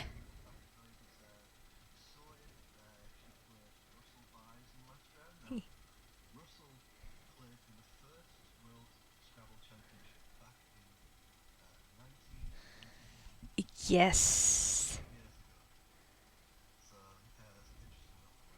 Yeah, yeah, yeah. I was speaking to Russell earlier on, and he told me that he's been playing Scrabble for 43 years now. Um, and I was like, wow, it's just amazing to connect with someone who's been playing for so long, and then you have the young players like Misbah from Pakistan or Joshua from UK. It's just amazing to see how different people come together when it's a world tournament.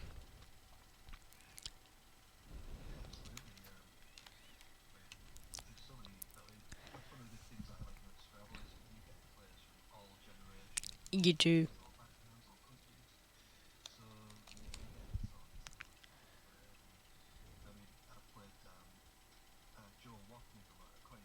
Yeah.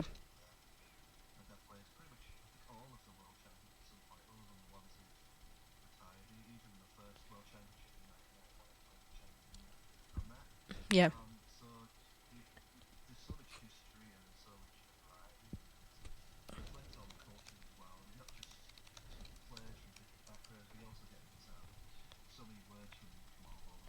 Yeah. Yeah. You do. No, I agree. Um, and I think Wasim Khatri from Pakistan used to be the top player in Pakistan, but Moise overtook him recently. I think this was this year. So yeah, good to see them playing.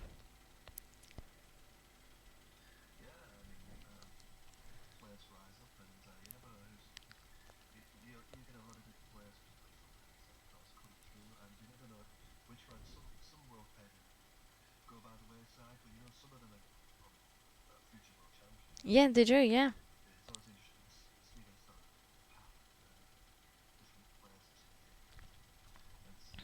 Yeah.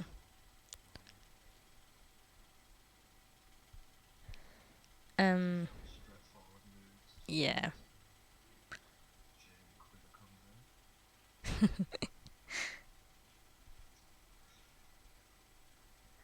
Yeah, and I think Omri on YouTube says it looks like Sohaib is a tad cold.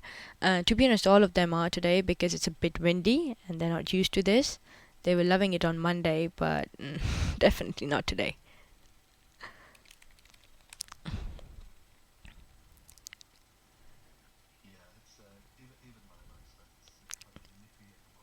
Yeah. Oh, wow, okay. No, Toki isn't. It's not too cold here, but it's very windy, very very windy. It's expected to rain earlier this evening, so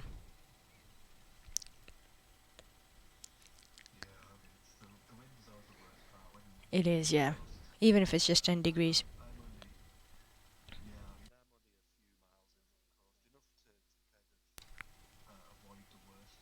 Yeah,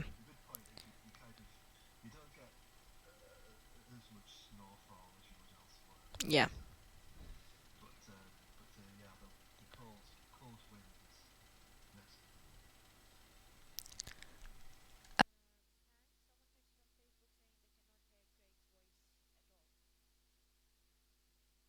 Okay, people just highlighted the fact that they cannot hear Craig, so I'm just gonna fix that. So sorry about that. That means I've been speaking to myself.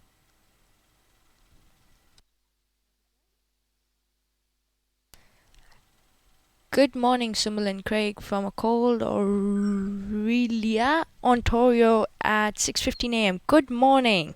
I hope you are having an amazing morning today, especially watching us. Yeah, there. Welcome uh, everybody. I hope everybody can hear me now. Hello, Craig. I'm so sorry, guys. I would have been speaking to myself. But yes, Craig is back. Can people hear Craig? I'm sure they can. Anyone? Okay.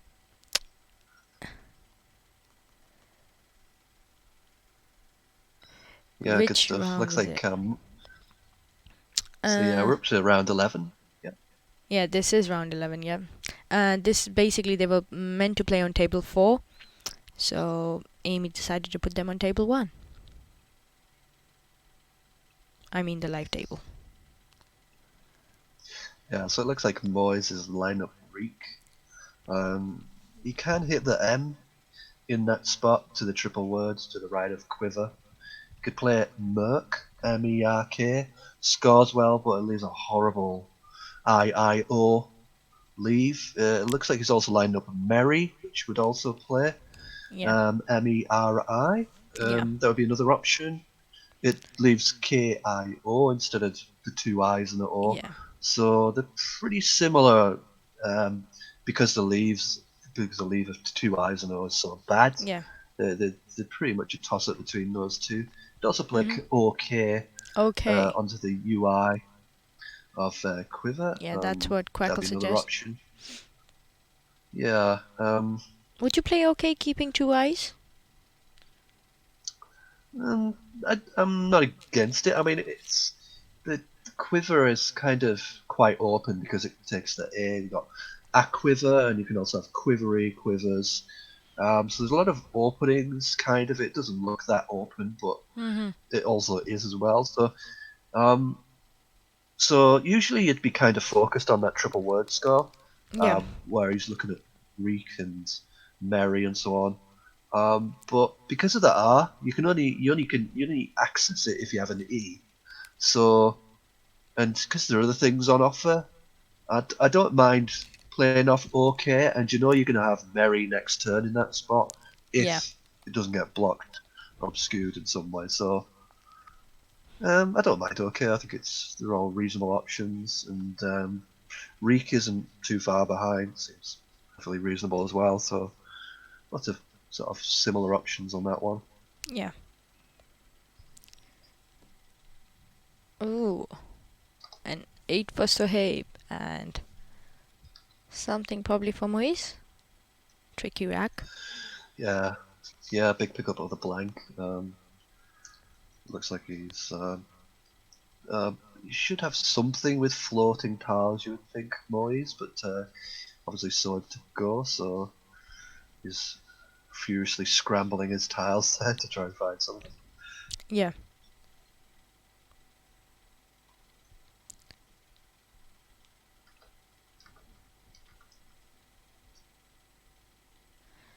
Um.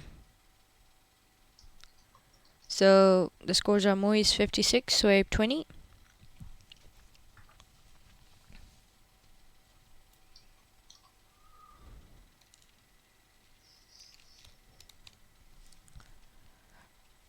So yeah, I mean, Sohaib had lined up for N Alij.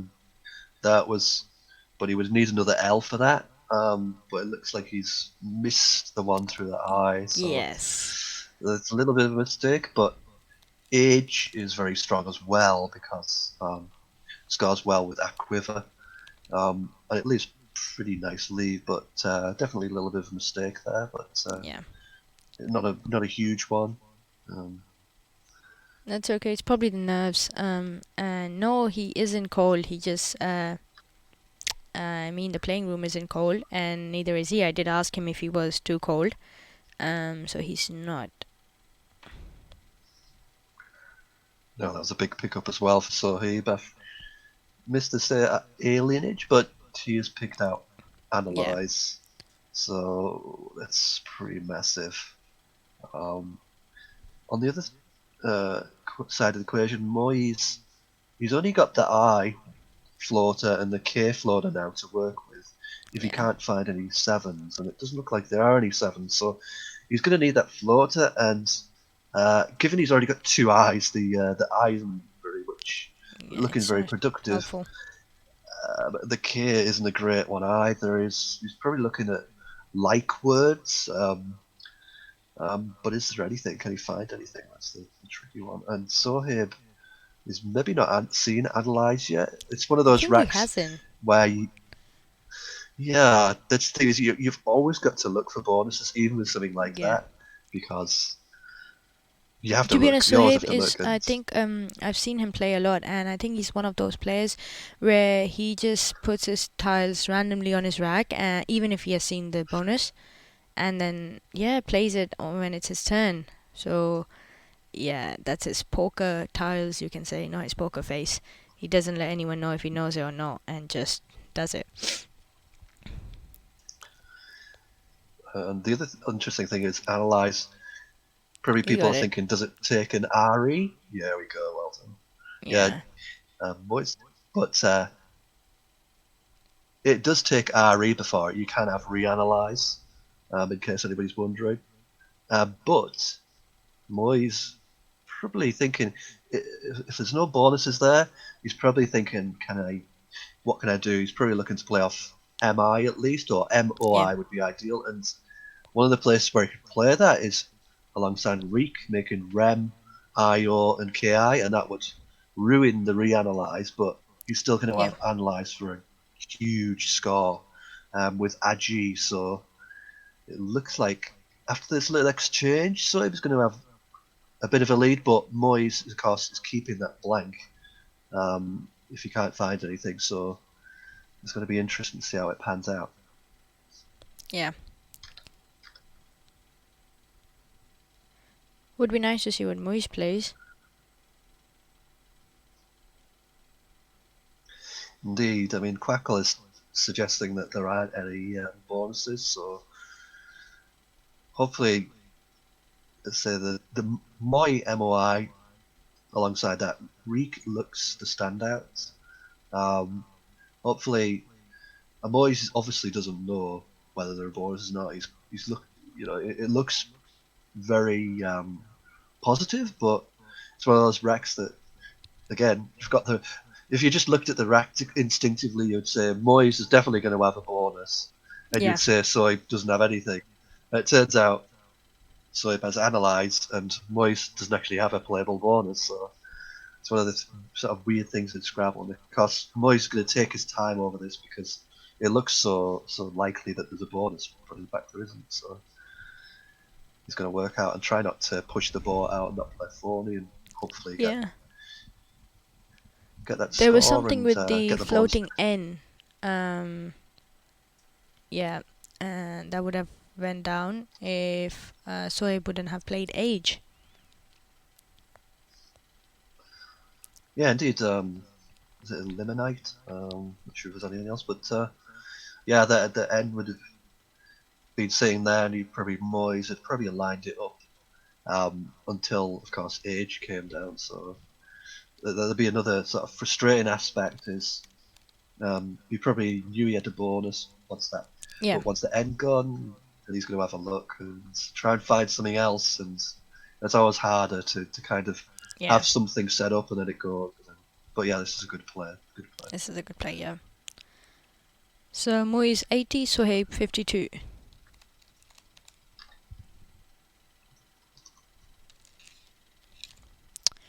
Um. Hi. Is there a live link other than Twitch, please?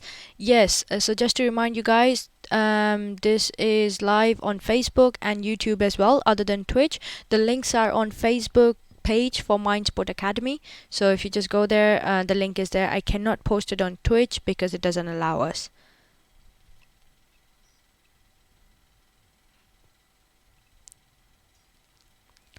Yeah, I think on YouTube it's there's a one mind sports one word, and then academy is the sort of user handle you can search for, and you should be able Yeah. to find it through that. So It goes down for here comes 96. analyze.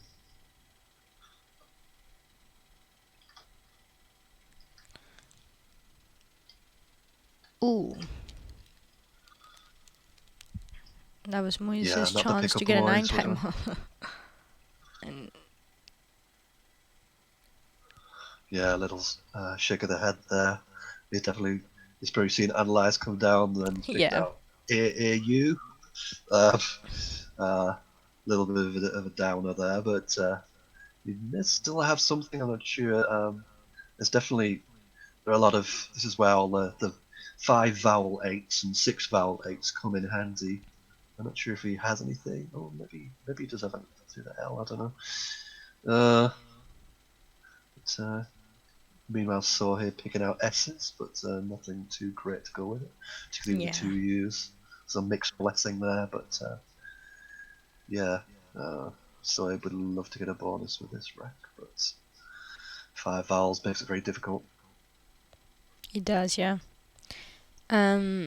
There is something in Moises' rack. It's, I don't know about a 7, but there's definitely an 8. Yeah, quite a few of them. Would be nice to see which one Moise plays. Yeah, the L one is kind of what I was looking at. I mean, there seems to be quite a few options here. But yeah, the L one is the most easy one to spot, just because it involves so many L's, and it's Yeah. yeah, interesting word. But it's also kind of tricky to spell, um, because it's there's so many L's and such a weird sounding word, a weird spelt word that probably a lot of people wouldn't think you could spell it in this way, but you can.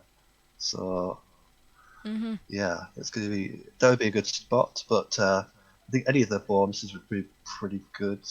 It's all high vowel stuff, so um, even if he doesn't spot um, the bonus, I mean something like AUA alongside the right of analyze is going to be pretty strong. You've also got that open 9 timer as well. AUA looks pretty innocuous if you see your opponent play that. You don't think, oh, well, they're keeping a blank when they play AUA. It's just like a normal kind of run of the mill Scrabble move. So you're not kind of worried that they're going to hit the 9 timer. But if you play something like AUA, it's actually pretty much as good as most of the bonuses, if not as good as most of the bonuses. Um, so it's actually an interesting one. Which would actually be a better play? Would it be a bonus or AUA? Because AUA scores so much with the ZA, and it's going to score 29. So it'd be interesting to decide which one's the best player, really. Even if you do spot the bonus or you don't spot the bonus.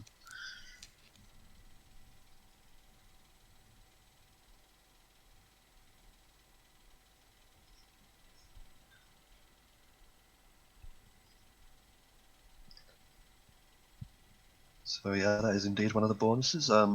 Yeah. The blank is a C for a call line. That means having a very short stem. It's an adjective. So that's 59. Well played.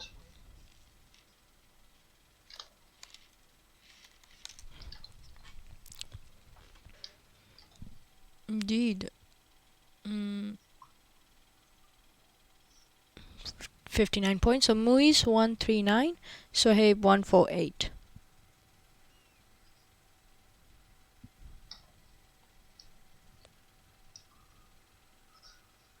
So yeah, I think probably AUA is probably a little bit stronger than that, but Mm-hmm.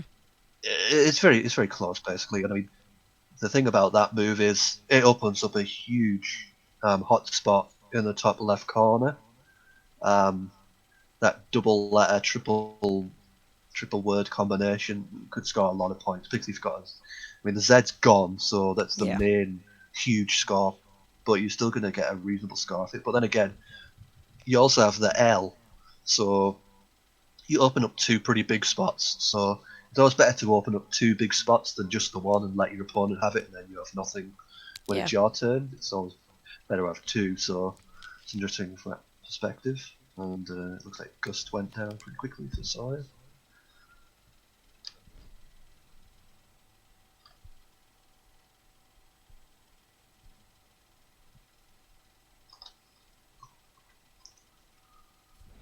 I mean, in terms of like score and everything, I mean, there's quite an interesting play actually.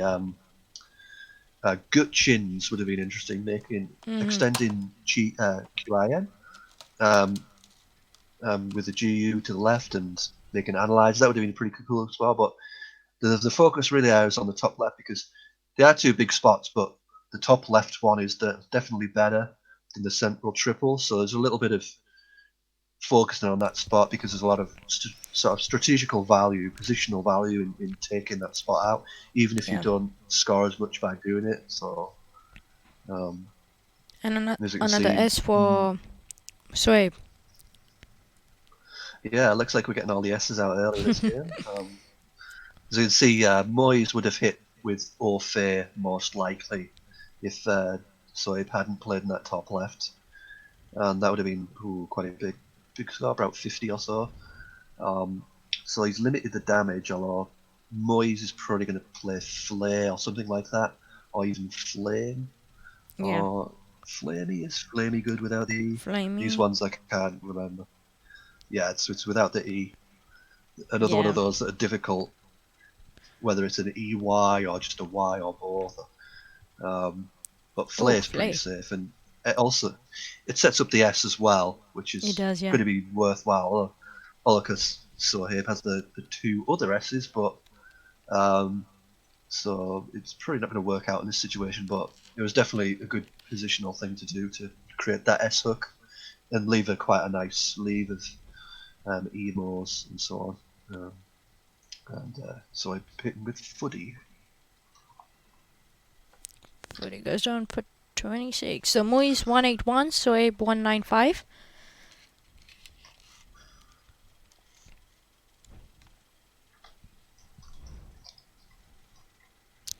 Yeah, the other thing with that last move, Moyes almost had Flaysome.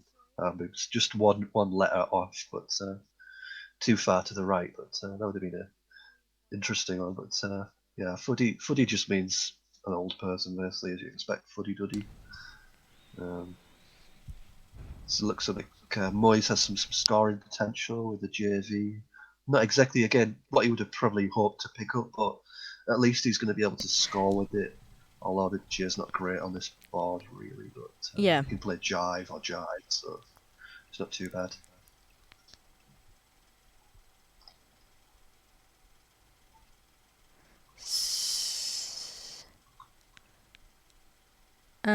Round 10 standings are here. So Nigel's still leading, 9-1. Second is David Elder, 8-2. Then you have Ali Dengu in third place, and then Brett in fourth, and Dave Koenig in fifth. These are the top 5 places. But yeah, too early to say. 35 rounds, long way to go. Yep, it's a very, very long time. We got 4 days of the 35 rounds, and then we have a knockout stage over the weekend. So 6 days of Scrabble if you want to become the world champion. So that's it's a pretty tough challenge, but I'm sure all the players will want to do it. So.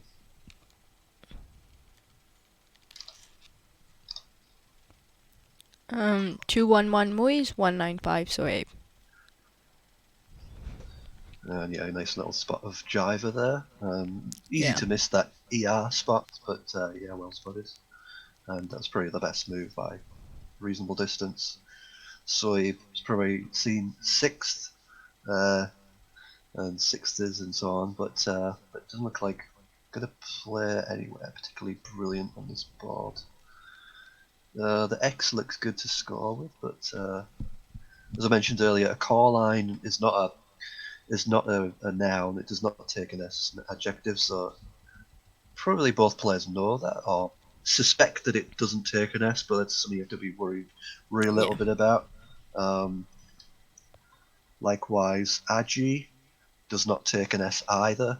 Um, just similar to a jar, basically. So it's another adjective. So he's creating a little bit of um, a score here with axis. Looks like 30 points. So Yeah. nice little leave.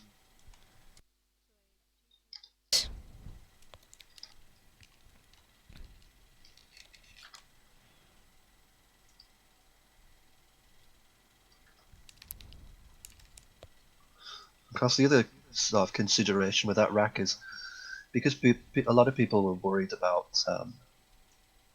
when you have two S's to try and keep both S's, but it was definitely the right thing to do to get rid of an S there.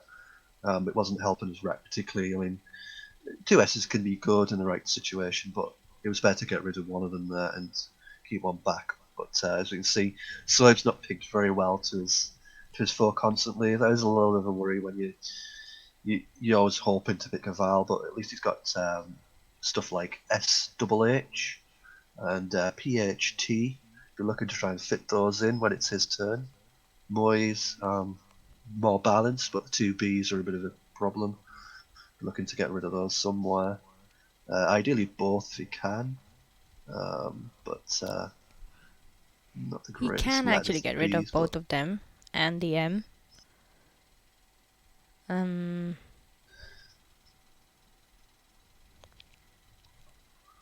yeah, I can see like sort of bimbo or something like that. But he's looking at Mob.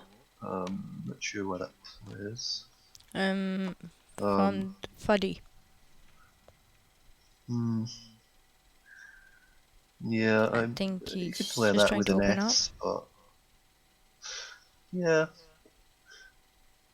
I mean, there is only one other S unseen because we can see Soid has it, Yeah. but so it's good to open up for the S, but you'd want to keep the S back for really. Mm-hmm. Yeah, S is quite a lot of value. Um, Probably he's thinking of so Mobi, M-O-B-I-E. yeah, that would work. Or Biome, of course. Yeah. Mobi or Biome, that's an anagram, so they would work pretty well. Yeah. Tick a lot of boxes. You'd rather get rid of both Bs, but um, you're going to balance that against the score you can get and everything else. So Mobi and Biome seem pretty reasonable. You could also play it through. There's two eyes there. You could play it through either. You could play Biome through the eye. That's really opens up slightly, but not too much. But the main thing is he's balancing his rack really. So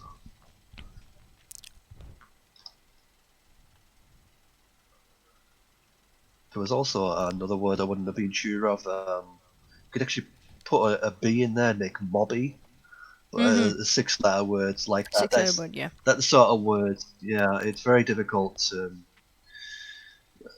to be sure of words like that because it's kind of so generic and slang and everything else, and it's those sorts of words are always a little bit hit and miss with a Scrabble dictionary. You're never quite sure what sort of slang's in, and they all sound plausible enough, but you don't know for sure which ones are in. So Yeah. I pretty. I wouldn't have played Mobby. I wouldn't have been sure of it certainly. So Yeah.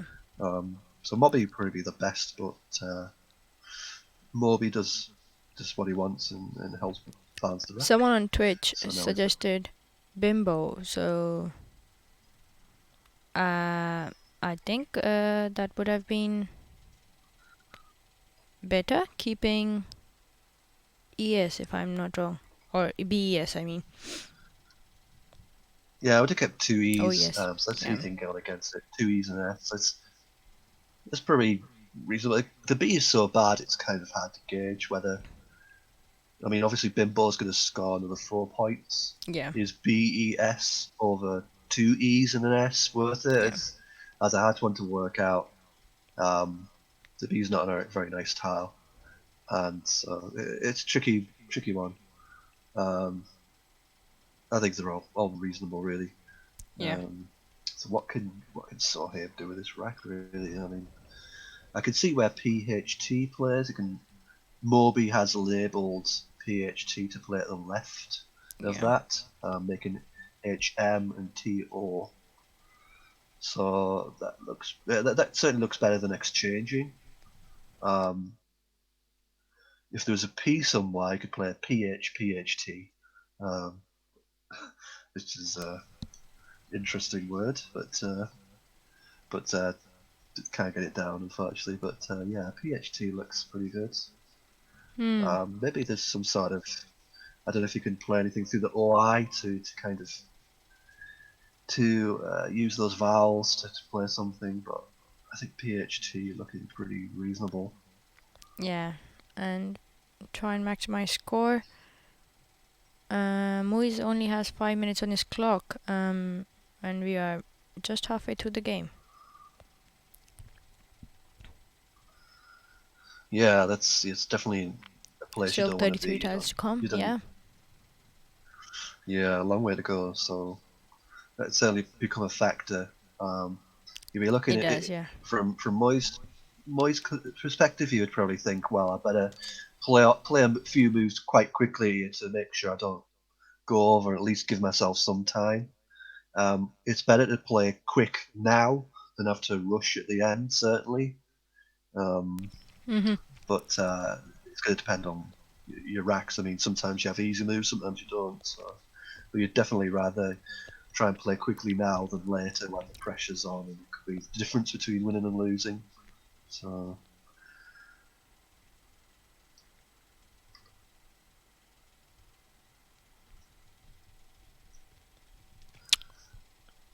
Oh, that was a change. yeah, interesting. I think, yeah, certainly playing tiles off was certainly better. Quite a lot better because Ooh, not a good play. SHRT. Oh dear. Yeah, SHRT was kind of a little bit too concept heavy, but it was still a good rack lead because S is so strong. And you scored a few points with PHT, so yeah, it was definitely better to play tiles off.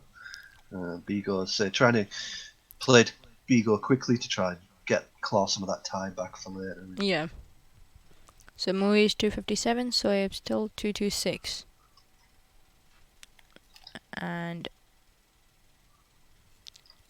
struggling with his rack. Indeed, I mean Bigo is interesting. I mean, he could have extended that to Bigos, Yeah. making flares and DES. Now just got another 18 points, so probably worth it for the SC. I mean, playing off SC, I mean it's two very good strong tiles, but it's probably worth it for 18 points. Mhm. But that's quite a tricky fin. I mean, five-way parallel, so easy to kind of overlook. Um,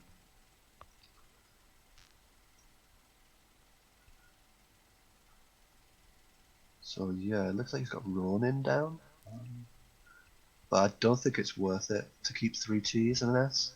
I do think changing is better than that way, but there may be other options.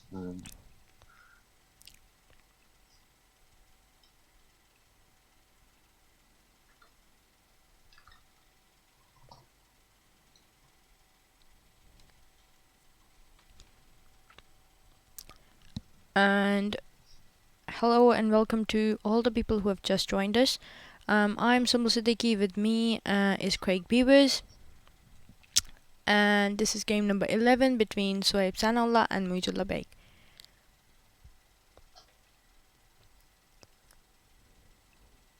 So yeah, just looking at the bag, I mean, it doesn't look that vowel heavy. Oh, he Sorry, changed. consonant heavy. I mean, yeah, that makes sense. I mean, from his perspective, there were 10, 15 vowels out of 36 unseen. So it's a little bit consonant heavy bag.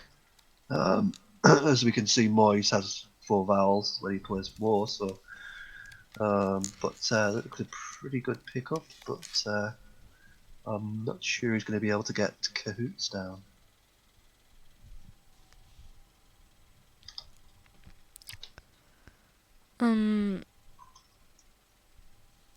Moise played. Whoa. So the scores are Moise 281, Soeb 226.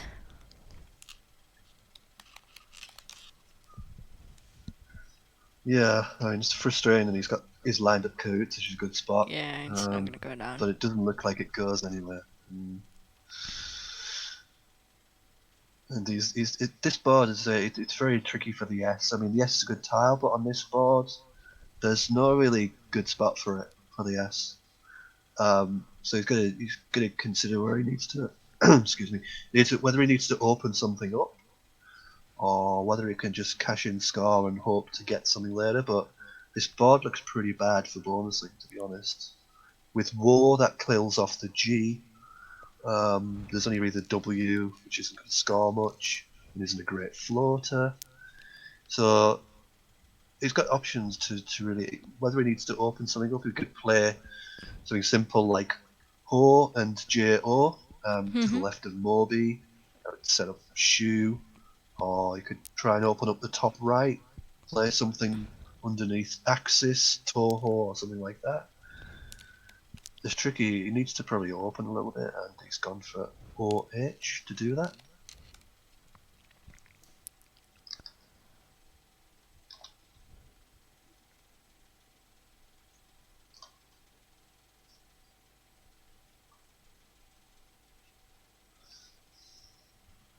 So yeah, the thing with OH is it's a little bit open to the OH is reasonably accessible, and you can also probably play something to the right from the triple word to go underneath. BOH takes an O for boho. WO is pretty flexible, so in a way, I mean, obviously Sohaib kept the O, so he's going to have that good access to that, but obviously Moyes is next to play, and he's going to probably do something around that spot. Yeah. Of course, he has to be careful if he plays. What he'd like to play is Pia, P-I-A, she's got lined up, making POH, but that does open up a triple, sorry, not a triple lane, but a double word lane, bonus lane, which will be very inviting for his opponent. So I'd probably look to try and play off more tiles, but it's tricky. Whatever he plays there is going to open up something to a bonus. That's where his opponent needs a bonus to catch up, really. But you can't leave that spot open either, so it's tricky.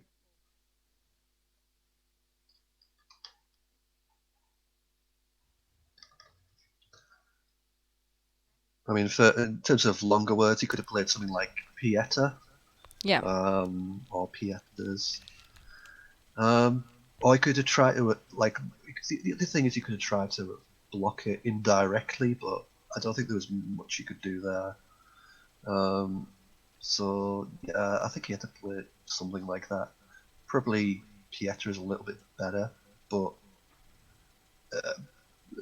what he has got when he played Pierre was he left a very nice rack leave, and as you can see, he's picked pretty well with Soib to go next.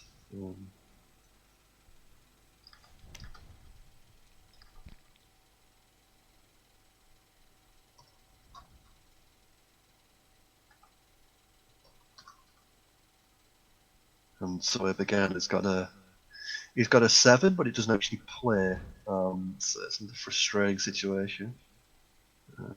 It is, yeah.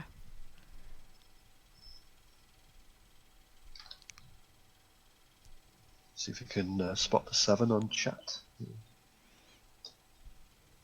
Oh, I know this 7. Someone played it against me on Friday, I think. I mean Saturday.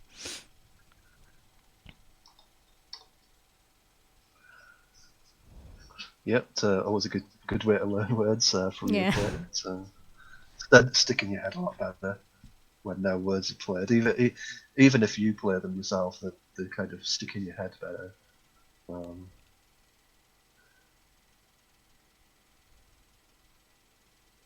But yeah, frustration for Sohaib. But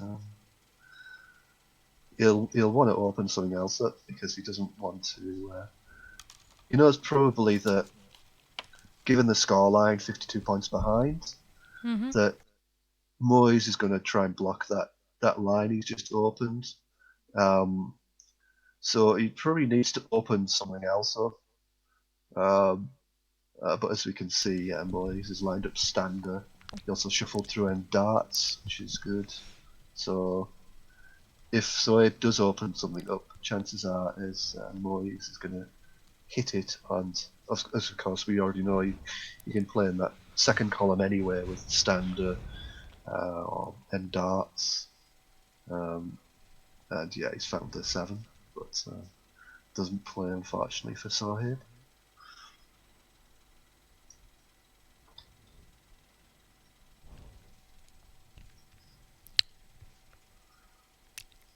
So how many tiles in the bag? 21.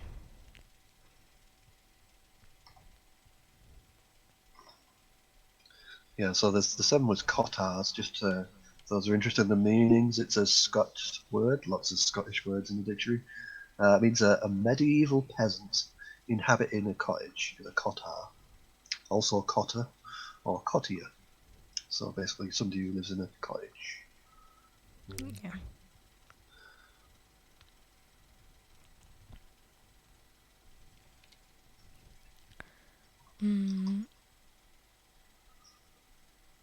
Please keep commenting, guys. Let us know what you think.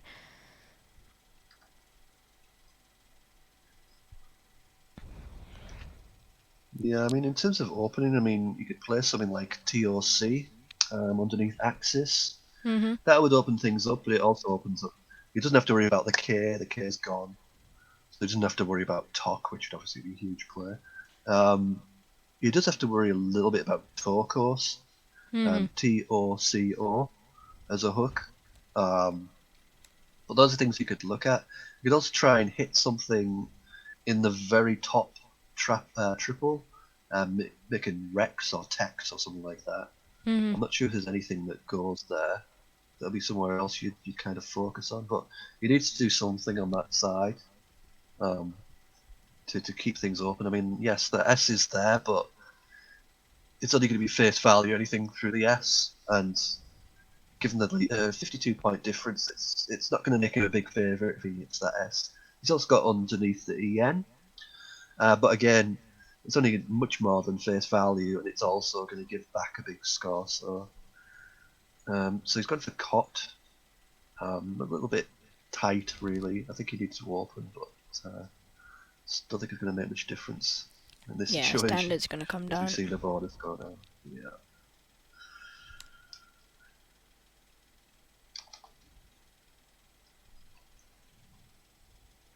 Oh. No, it's Swahib's game. Yeah, 110 points of difference now. Only 11 in the bag from what I can see, so he's running out of time. He really needs to. Well, ideally, he needed to bonus now to still have a shot. But the next best thing is to score, which he looks like he's going to do with Wrapped, Yeah. and hopefully he can keep himself within just about a bonus range. It's going to be difficult, but yeah, he's gone for a Wrap. The T on the end could be a little bit better, but it's a tricky one. There's lots of Wrap. Yeah, there he goes. Good stuff. Put the T on, so that's good. 39 points. Good play.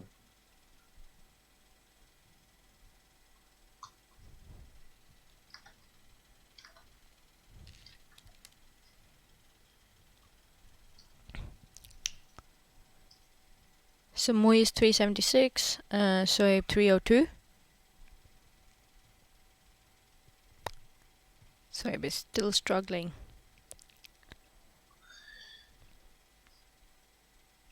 Yeah, the T went down, so it was last play was 39, so makes him 305. They're not a good pickup for Moyes. Apart from the blank, not a good pickup for Zabe either. Yeah, the 3 R's, very difficult. Moyes a little bit restricted by the 2 L's, the 2 N's. It's not a good combination, but the blank is going to bail him out, really.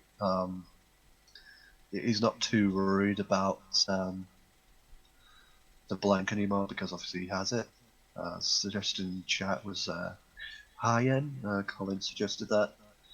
That'd be reasonable. Through the Y and analyze, it scores 20 points. There's no big real scores available. It's Yeah. gone for all, which again gets that spot, which is pretty worth it because his opponent might play there anyway. So and it gets rid of the troublesome L's. So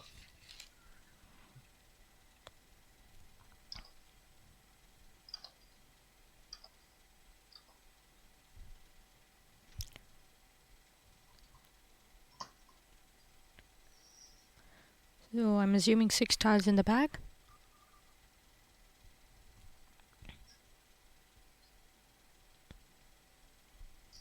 Yep.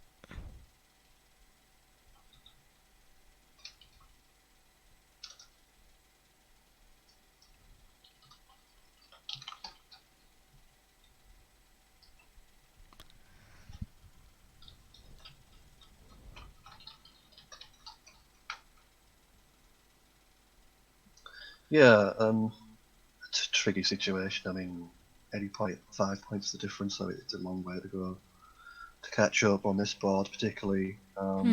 He's hoping for the blank to come out, and he probably needs some scoring tiles to go with it. So this is going to be very difficult. You need to pick out, and this is pretty good Yeah. play, I think. It's really his only play, and it gives him a shot. It opens up the triple triple, forces opponent to do something It about does. it. So that's a good play. Gives him a shot. Oh my god. There is a 9 timer.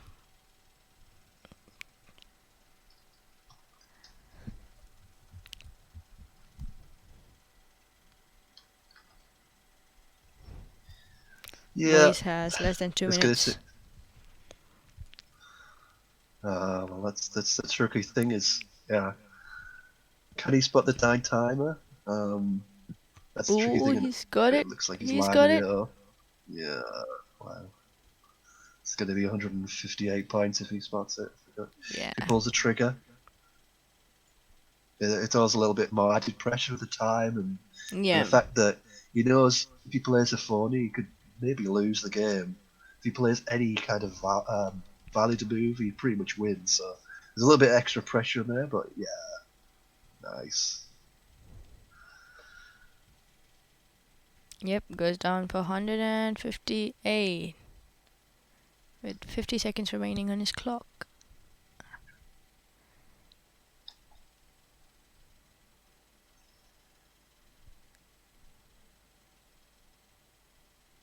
Yeah, he's still leaving it there. Time's ticking down. There it goes. 158. It's a challenge? Yeah, seems Yeah, like it. it's one of those. Yeah. Such a big score. 5 points. What's the difference when the opponent's getting 158 Yeah. for it? So, yeah, Moise is 553, Sohaib is 318.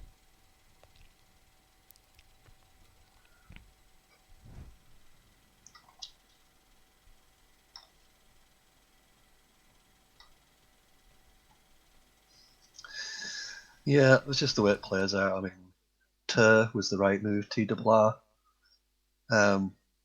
That's just the way it goes. You play the right move and you get nine timers. You've got to be brave in that situation. Sometimes it'll work for you. Most of the time, it probably won't because you're so far behind. But you've got to you've got to give yourself best shot. And yeah, it's very unlucky to be hit by a nine timer, but that's just Scrabble.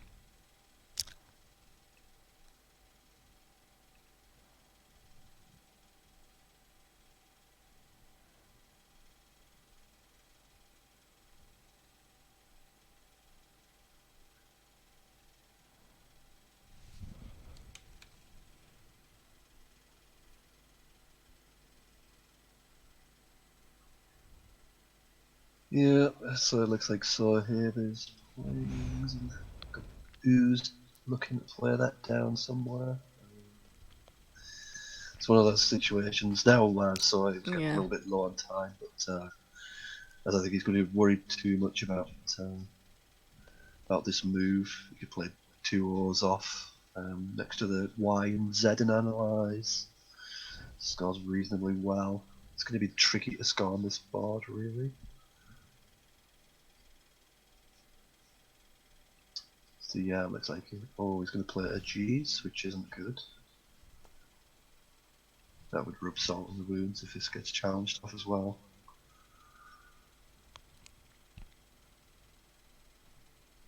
Yeah, he's going to get It, challenged. So that's going to come off as well. That's going to add to the spread for this game.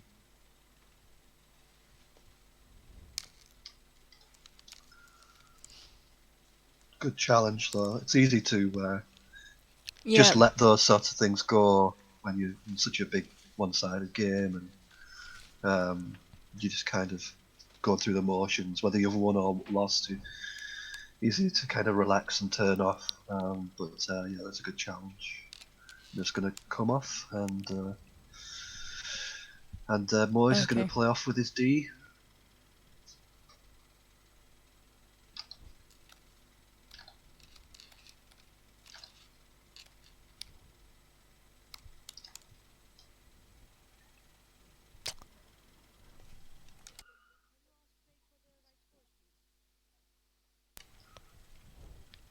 Some big results in the rest of the tournament. I'll let some will read those out later. Yes. So 553 movies and 318. Sorry. Wow.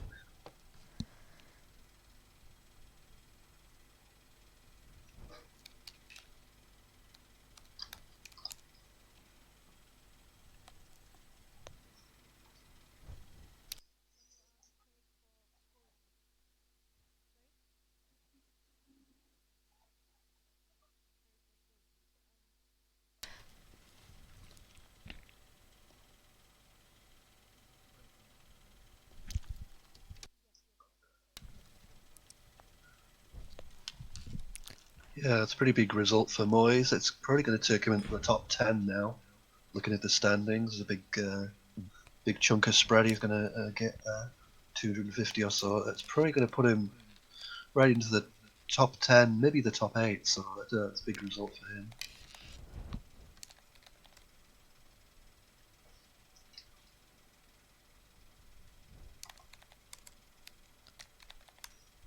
What is going?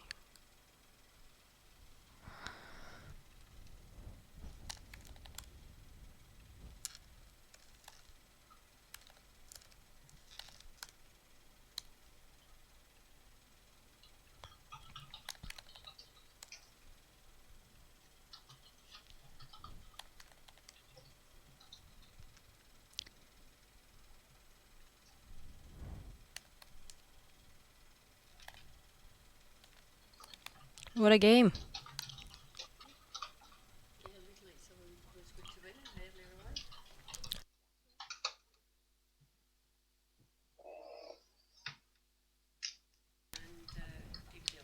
Okay. So yeah. Good scores here, and looks like it is 576 to 321, doubling the scores right at the end. Next game is gonna be Brett versus David Eldar. So stay tuned, guys. Thank you for watching. Keep the comments coming in, and see you in few minutes. In about 5 minutes. Thank you.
Hello, Elman, and welcome everyone to game number 12 of the Metal World Scrabble Championship 2019. With me today is Craig Beavers. I'm Sumla Siddiqui.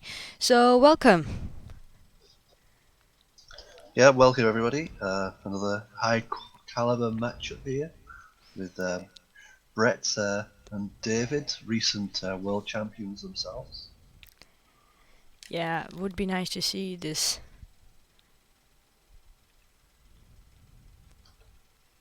Okay.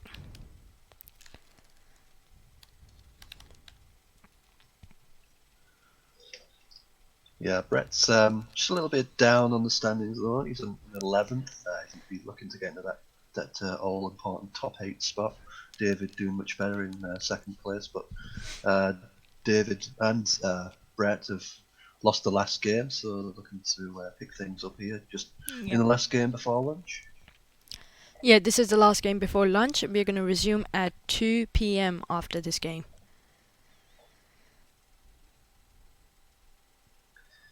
Yes, there'll be the last game from me. You'll have Chris Hawkins after the break. So I'm sure everybody will be looking forward to some more top games and Yeah. more great commentary. Yeah.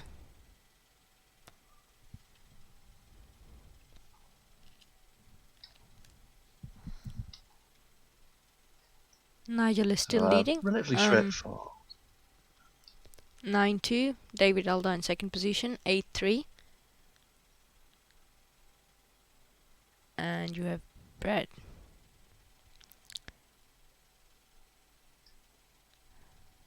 Yeah, relatively straightforward move for Brett. He could have played Farina, Yeah. which would have been more of a volatile option. Obviously scores a lot more, but opens up a lot more, leaves him a lot more prone to what he could pick up. But he's picked up pretty well, as we can see. But also, we can also see that Eldar has the blank, and he's also played Pixie. A Yeah. nice underlap there. It's going to score pretty heavily here.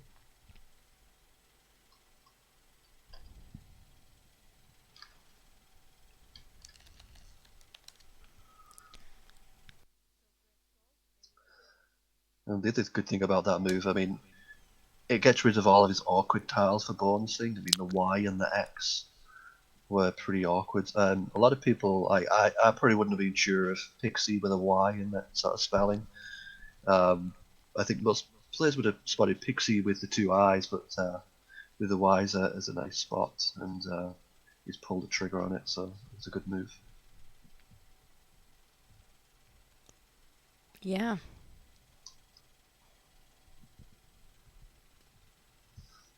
Meanwhile, Brett is sitting there with quite a few bonuses there with the 7 layers he has. He's quite a few options. I'm not going to go through them all. I'll let people in the chat point them out. But yeah, there's quite a few options, Yeah. and he's probably looking for the thing that best fits and gives the least away. There's also one through the P as well as the 7s.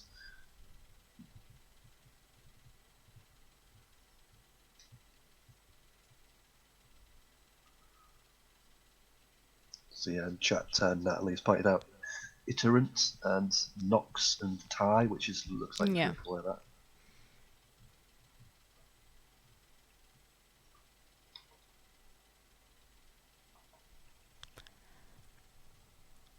So Brett 85, David 51.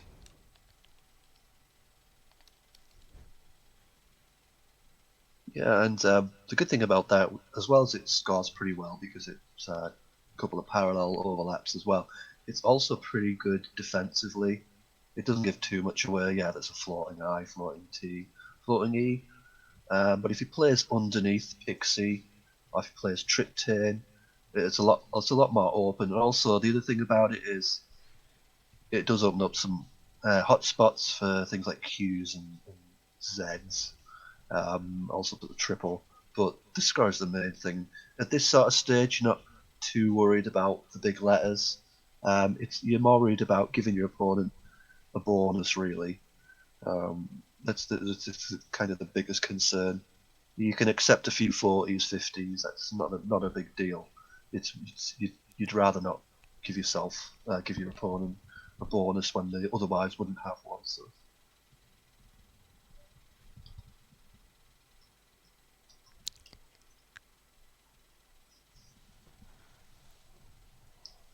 And a big pickup for Brett.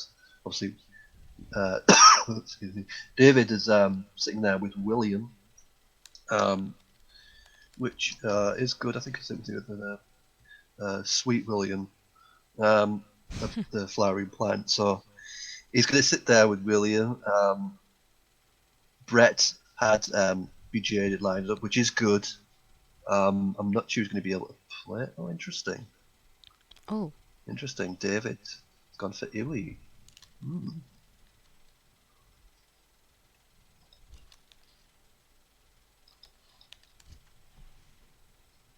Yeah, I think that's a miss. I think if David sees William or he's sure of it, he plays it. I don't think he's chosen Iwi over William. I think Oh. if he's sure of William, he plays it. So that's a bit of a miss. But it has messed up Brett's Bedad play, which he had lined up as well.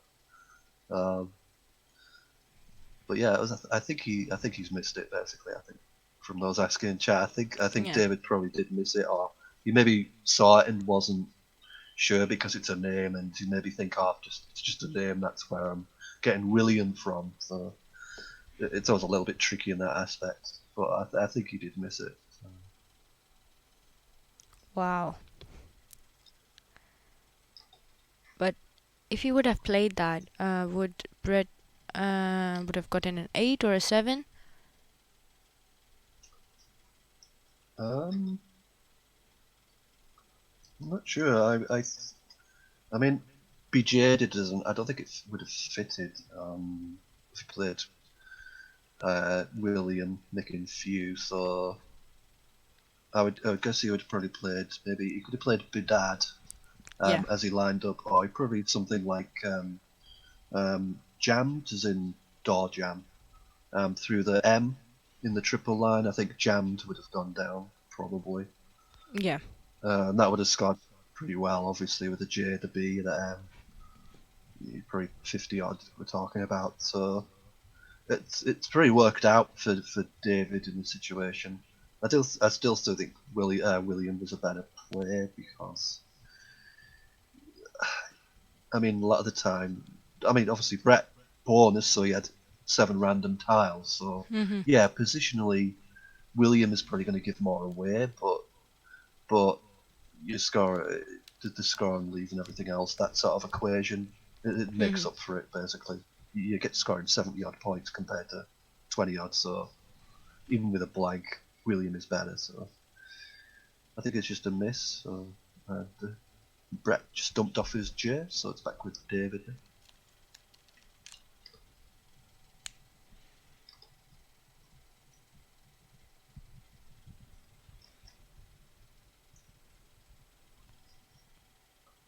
David being punished a little bit by that Yeah. miss. I mean, he did keep not the greatest, I guess, but it's still pretty reasonable. But yeah, picking out the V duplicates, being punished somewhat by the tile fairy, as it were. Not a lot of options. It's pretty much bingo or bust on this board, really. Now you're not going to score anything unless you get a bonus.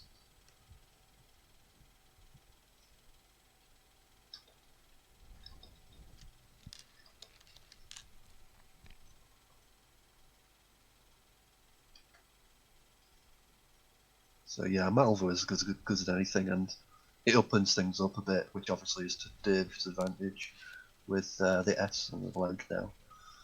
Uh, S is a welcome sight. Pretty much anything's going to go with it. Yeah, D's good enough. So it looks like David's going to get his bonus now. Brett to go next.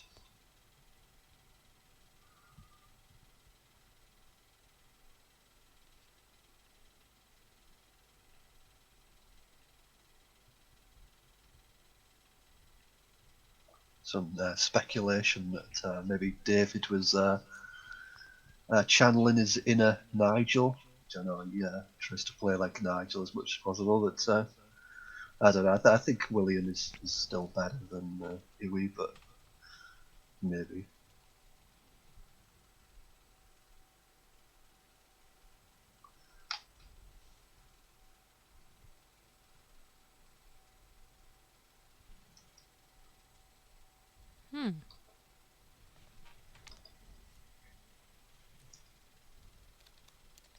Both of them are smiling.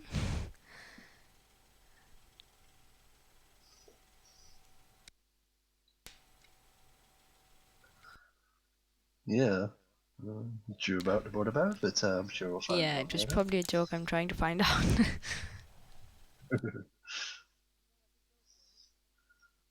And yeah, Dave come back with bustled, so blank as a T.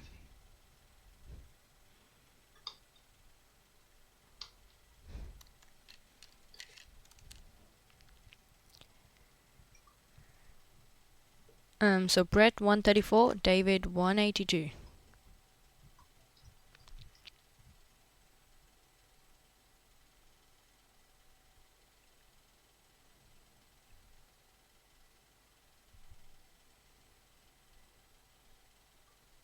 No, he's mixed it around. He's gone for blushed now, I guess. Blushed, yeah. just to be awkward.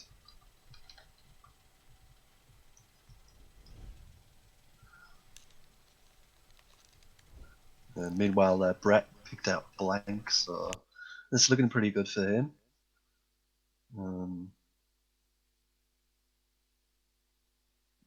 Obviously, David has the lead, but Brett has a blank, so and still to play. So Does Brett pretty much a have any 50-50 sevens in game. this? Well, Few. there's plenty of sevens. Yeah, but there's quite a few with the blank as an A, for instance. Whether the play is another thing entirely. Malva does take an S, in case anybody wonders, and Fem, F-E-M, it takes an E and S, so might be things to worry about there, but yeah, he's lined up Darkened onto the D in Fabled, so looks like we're going to see a bonus here from Brett.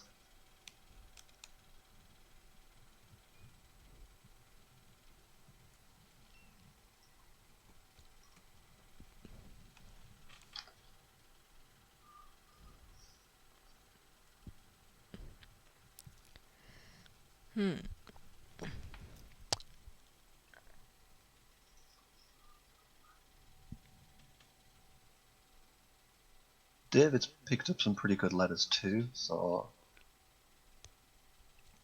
there Yeah. I just noticed in chat, Brett's got kerneled with a Kerneled through the L in blushed. That would be a good spot. That scores pretty well. It's got the K doubled, so it's going to hit 86 points if he gets kerneled.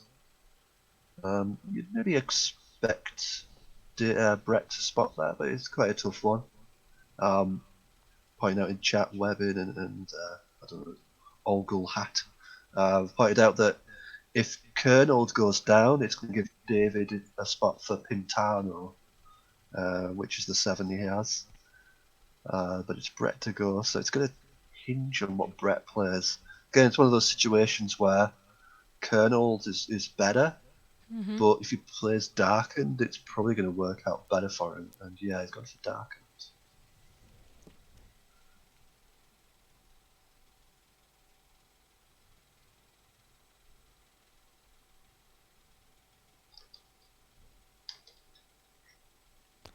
So Brett 212, David 179.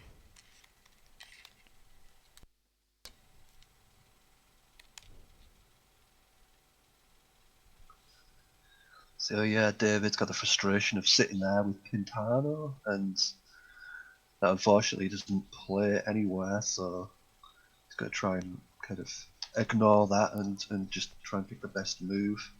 For those who are interested in Pintano, it's a dark banded tropical fish, so yeah.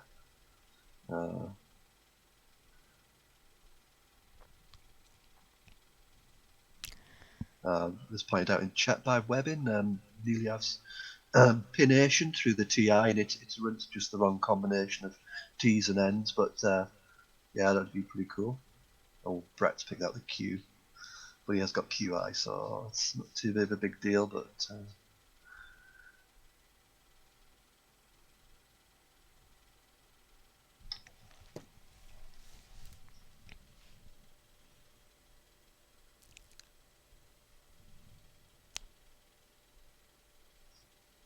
What would you do in this situation?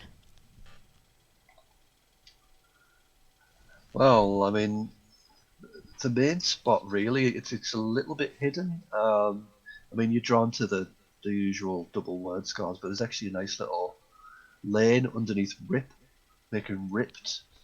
That looks to be the place to play on in this position. Mm-hmm.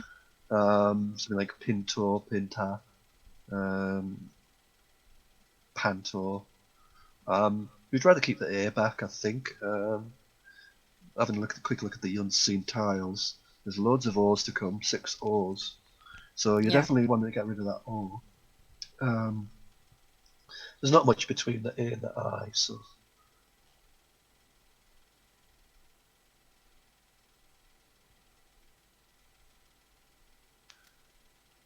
Oh yeah, I'd probably opt for probably Pinto, but it's a toss up really, Pinto, Panto.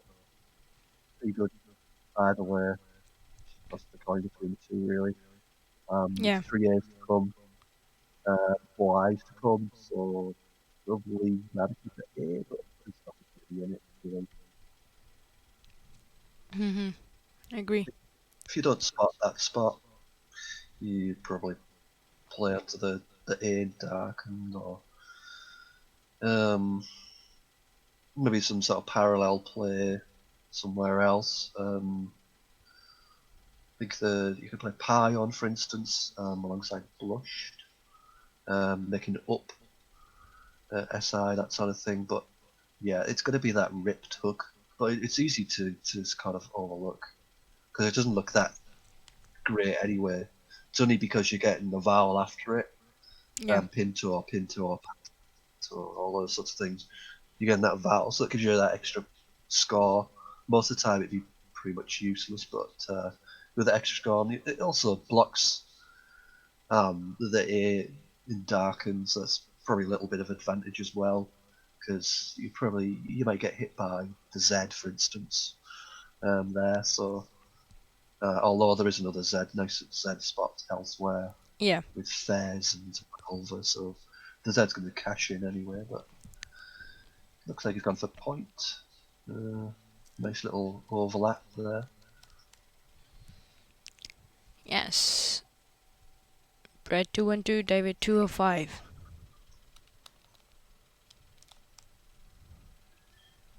Yeah, kept an AN, which is all pretty reasonable, but obviously picking up 5 tiles, so anything could happen really. Doesn't want to see the UW out straight away. Yeah. Got 1 left. Hopefully, hoping for something a little bit better than W and a U. Another R, that's probably even worse. So not the best pickup, but it's not terrible. But yeah, I think Brett's probably having a quick look, and then he's going to probably throw the Q down pretty quickly for QI with the I in it. Yeah, looks like he's going to go for that.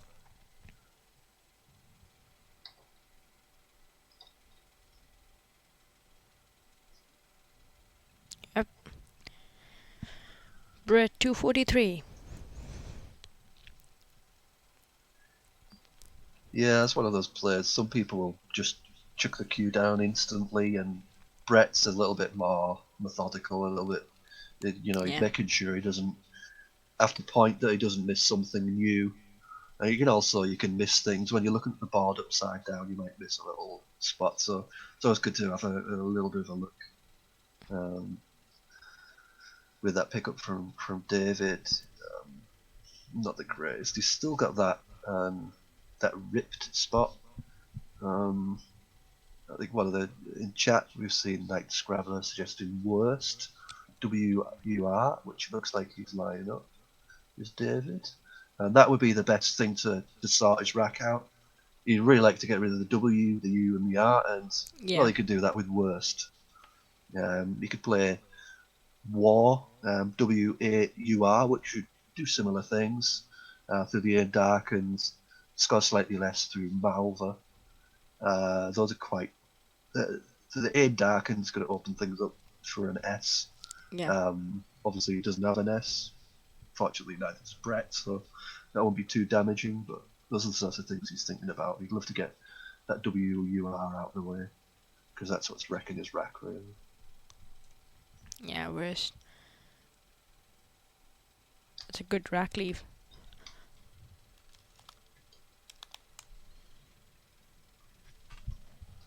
Indeed, yeah. And Brett's picked out the O to go with his rack leave.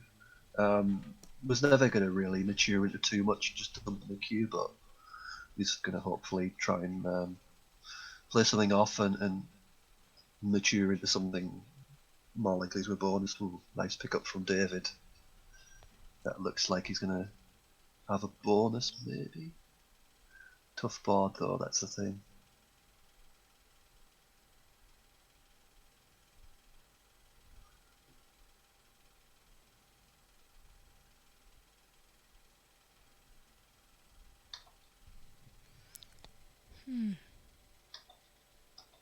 Nice pick for David. Indeed, yeah. But yeah, here comes trainee. I still miss EW to be honest, but yeah, EW. It's still it's good. It's new word, but yeah, trainee, Aranite, Retina. They're all would have played there, and we've got another good cliffhanger here with a nip and tuck. It's going to give Eldar a little bit of a lead now with that bonus.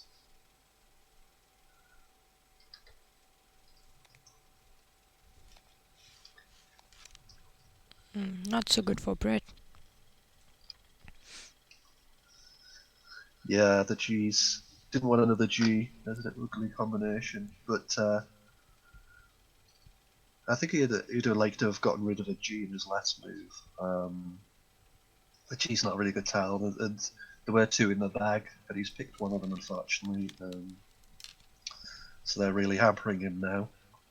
But he's still in touch, so he doesn't have to worry about it too much. He's got time to work through this rack, and he looks like he's lined up egg.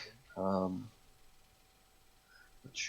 yes, he's probably playing in the top right with that, making PE, Bog, Lig. That's probably what he's thinking of. And wow, David's not picked up very well either. At least he Yeah, has the S. through. Yeah, the S is a saviour for that rack, but I think he's probably going to look at changing when it comes to his move. Um, yeah, it's pretty. Oh, he's going to be looking for AIA, but yeah, I'm not. I mean, Brett could maybe look at. I don't think there was anything particularly good. It's been suggested in chat that you could play a Meth above trainee. That's going to score pretty well, making Hugh. That's got the H doubled for both ways, so that would score pretty well.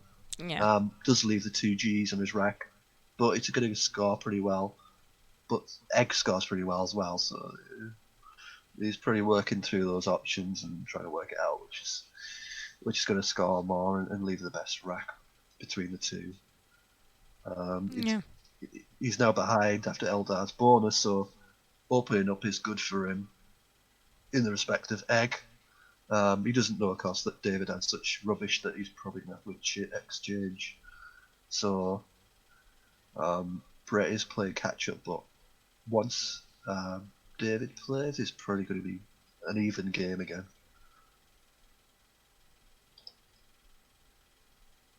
Another option suggested was Haggle through the A.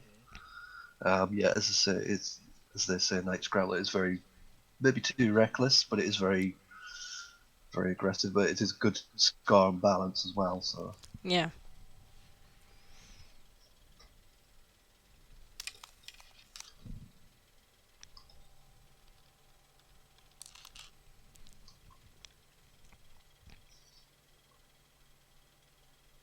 So yeah, it's basically an even game now. Brett's on It 293, is. Eldar 292.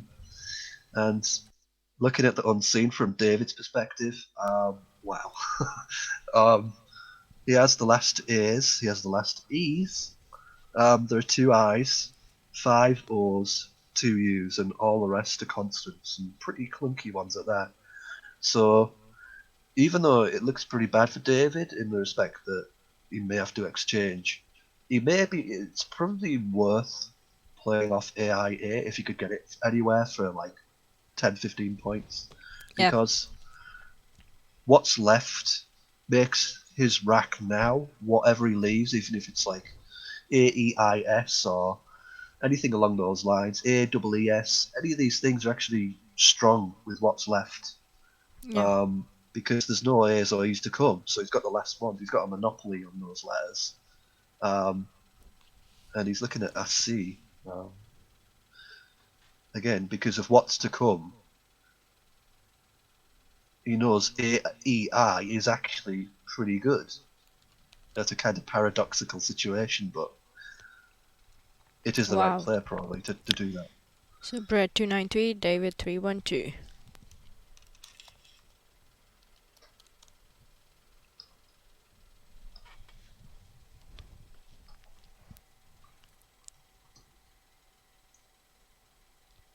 Ooh.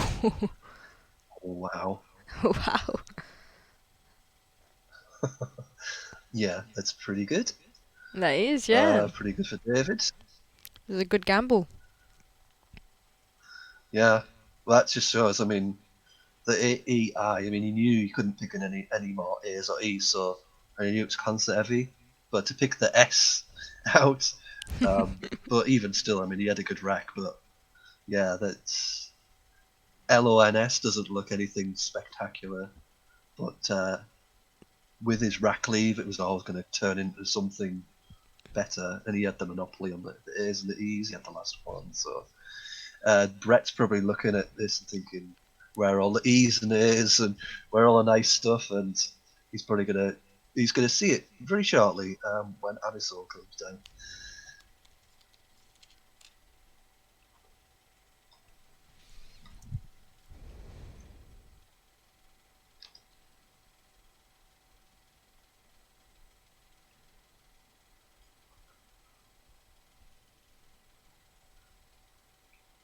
And yeah, I mean, Eldar's loving his life at the moment. I mean, he's probably looking at the unseen. I mean, just to read through him, you got 2 C's, Yeah. GH, 2 I's, 3 O's, 2 U's. There's an S, but a couple of R's, couple of N, but U, the U's, the V's, the Y, the Z. I mean, it's pretty horrible, and yeah, Brett's picked it out most of all the horrible stuff and left the good stuff.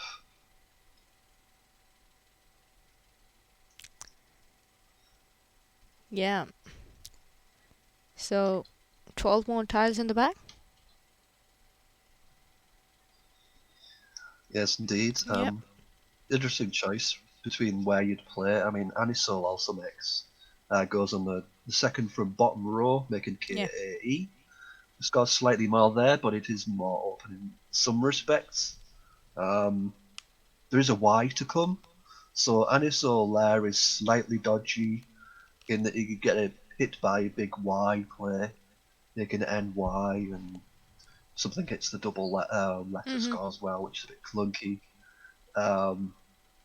But I think it's probably better there. And yeah, David's getting he's getting the clunky stuff, but he's getting the nice clunky stuff. Not bad.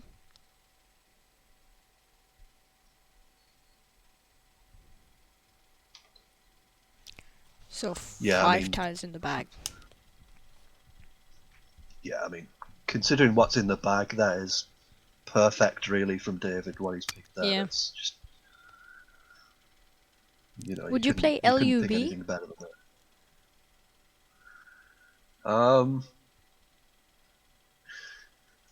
Yeah, it's a tricky one. There's nothing really good. I think LUV seems reasonable. You are worried about, given the situation with Brett's now 55 behind. You are worried about if you play LUV, then David takes that KA bonus lane out, but yeah, 6 and 2 threes.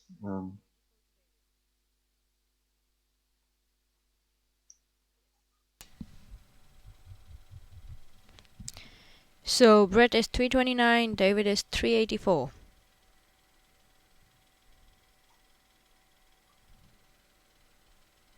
Yeah, I mean that is the thing is, but then again, if you look at the bag and everything else, maybe your best chance is some sort of big play with a Z, which obviously we can see. Not only does David have the Z, but he has a big play there as well. Which has been mentioned in chat by a few people. Well done, those Webbing and suggesting skit C and K when it comes down to David's turn, and that would be a pretty nasty thing for Brett to see. It's going to be very difficult for Brett. Even if David didn't have all the letters he probably wants to pick out, probably the thing you can hope for is some sort of. Even if he kept the NG combination for ING, then he still doesn't have anywhere to play ING bonuses, and that'll be the normal sort of way back for him. Yeah. So it's very, very difficult. He's looking at Rook now to leave an IC bonus, Yeah. ending bonus if he plays Rook in the bottom right corner. Picks out some load of I's. Maybe he gets an IC bonus, but he's really looking for anything to basically hope for. And David Eldar's just trying to look nonchalant while he's sitting there with Skitsy and a gazillion points for almost anything he wants to play at this point. Yeah.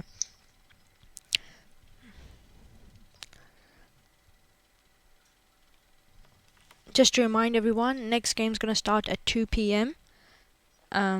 So hopefully, I don't know who it's gonna be, but stay tuned. And yeah, thanks for watching and listening us. Yeah, just to confirm that there aren't any E's left.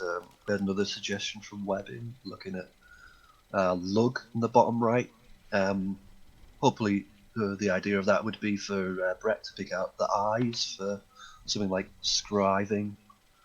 But yeah, it's pretty desperate stuff for Brett. That 50-50, 55 point difference. I mean, for me, probably the best shot is really for him to pick the Z and get some sort of huge play. The Z and the Y, but obviously you can see what David has. And just hope for a big score, but I think probably love is. The trouble with love is feels a little bit defeatist, but because you're not really open to anything. But for this situation, you're so unlikely to bonus anyway, and there are a couple of scoring spots that you might be your best might be your best bet to win is to try and create something where you get the Z, a situation where you get the Z, the Y, and you score from that rather than trying to bonus. That might be a better tool. It looks like Brett is going for girl. Has lined up girl, and that would play with Neg and EUAU, the water, French water, to create an S hook. But I mean, it's relatively easy to block that by playing something under KA. But it's pretty desperate for Brett. And yeah, he's gone for that. Yeah.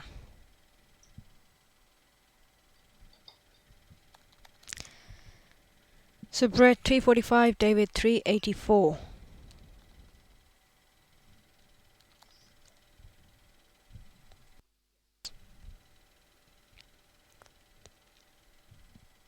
Ooh. Yep. Goes Down down it for goes. 96.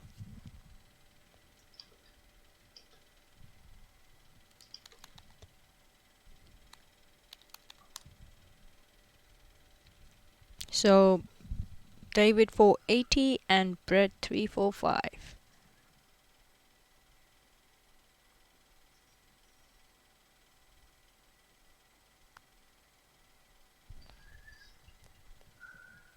Yeah, just the way the things played out. I mean, Yeah. Anisol was such a big pickup, but David played what the SC move was a good play. I mean, it's kind of such an unconventional play because you're looking to most of the time with that rack you're looking to try and keep that S back and play Yeah. off AIA.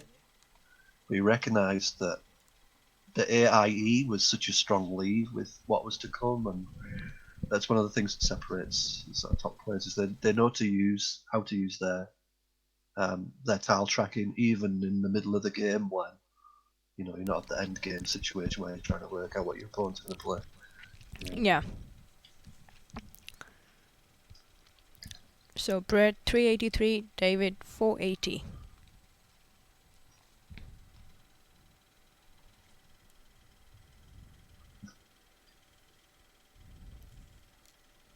Yeah, and a well played game from both really. Schizzy, for those who don't know, it just means schizophrenic basically. It's a slang term. You can have it with two Z's as well. That would be pretty difficult to get, but yeah, interesting play.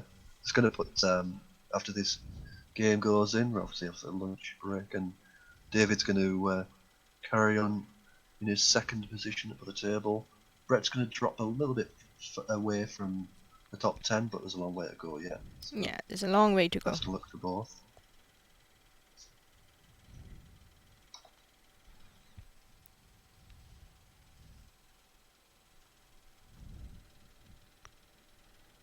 That's game over. So David 514, Brett 383. Thank you for watching. Please keep your comments coming in. If you have any feedback, you can message me personally on Facebook, or you can simply message on the chat. Thank you for watching. We are going to be back at 2. Thank you, Craig. Thank you.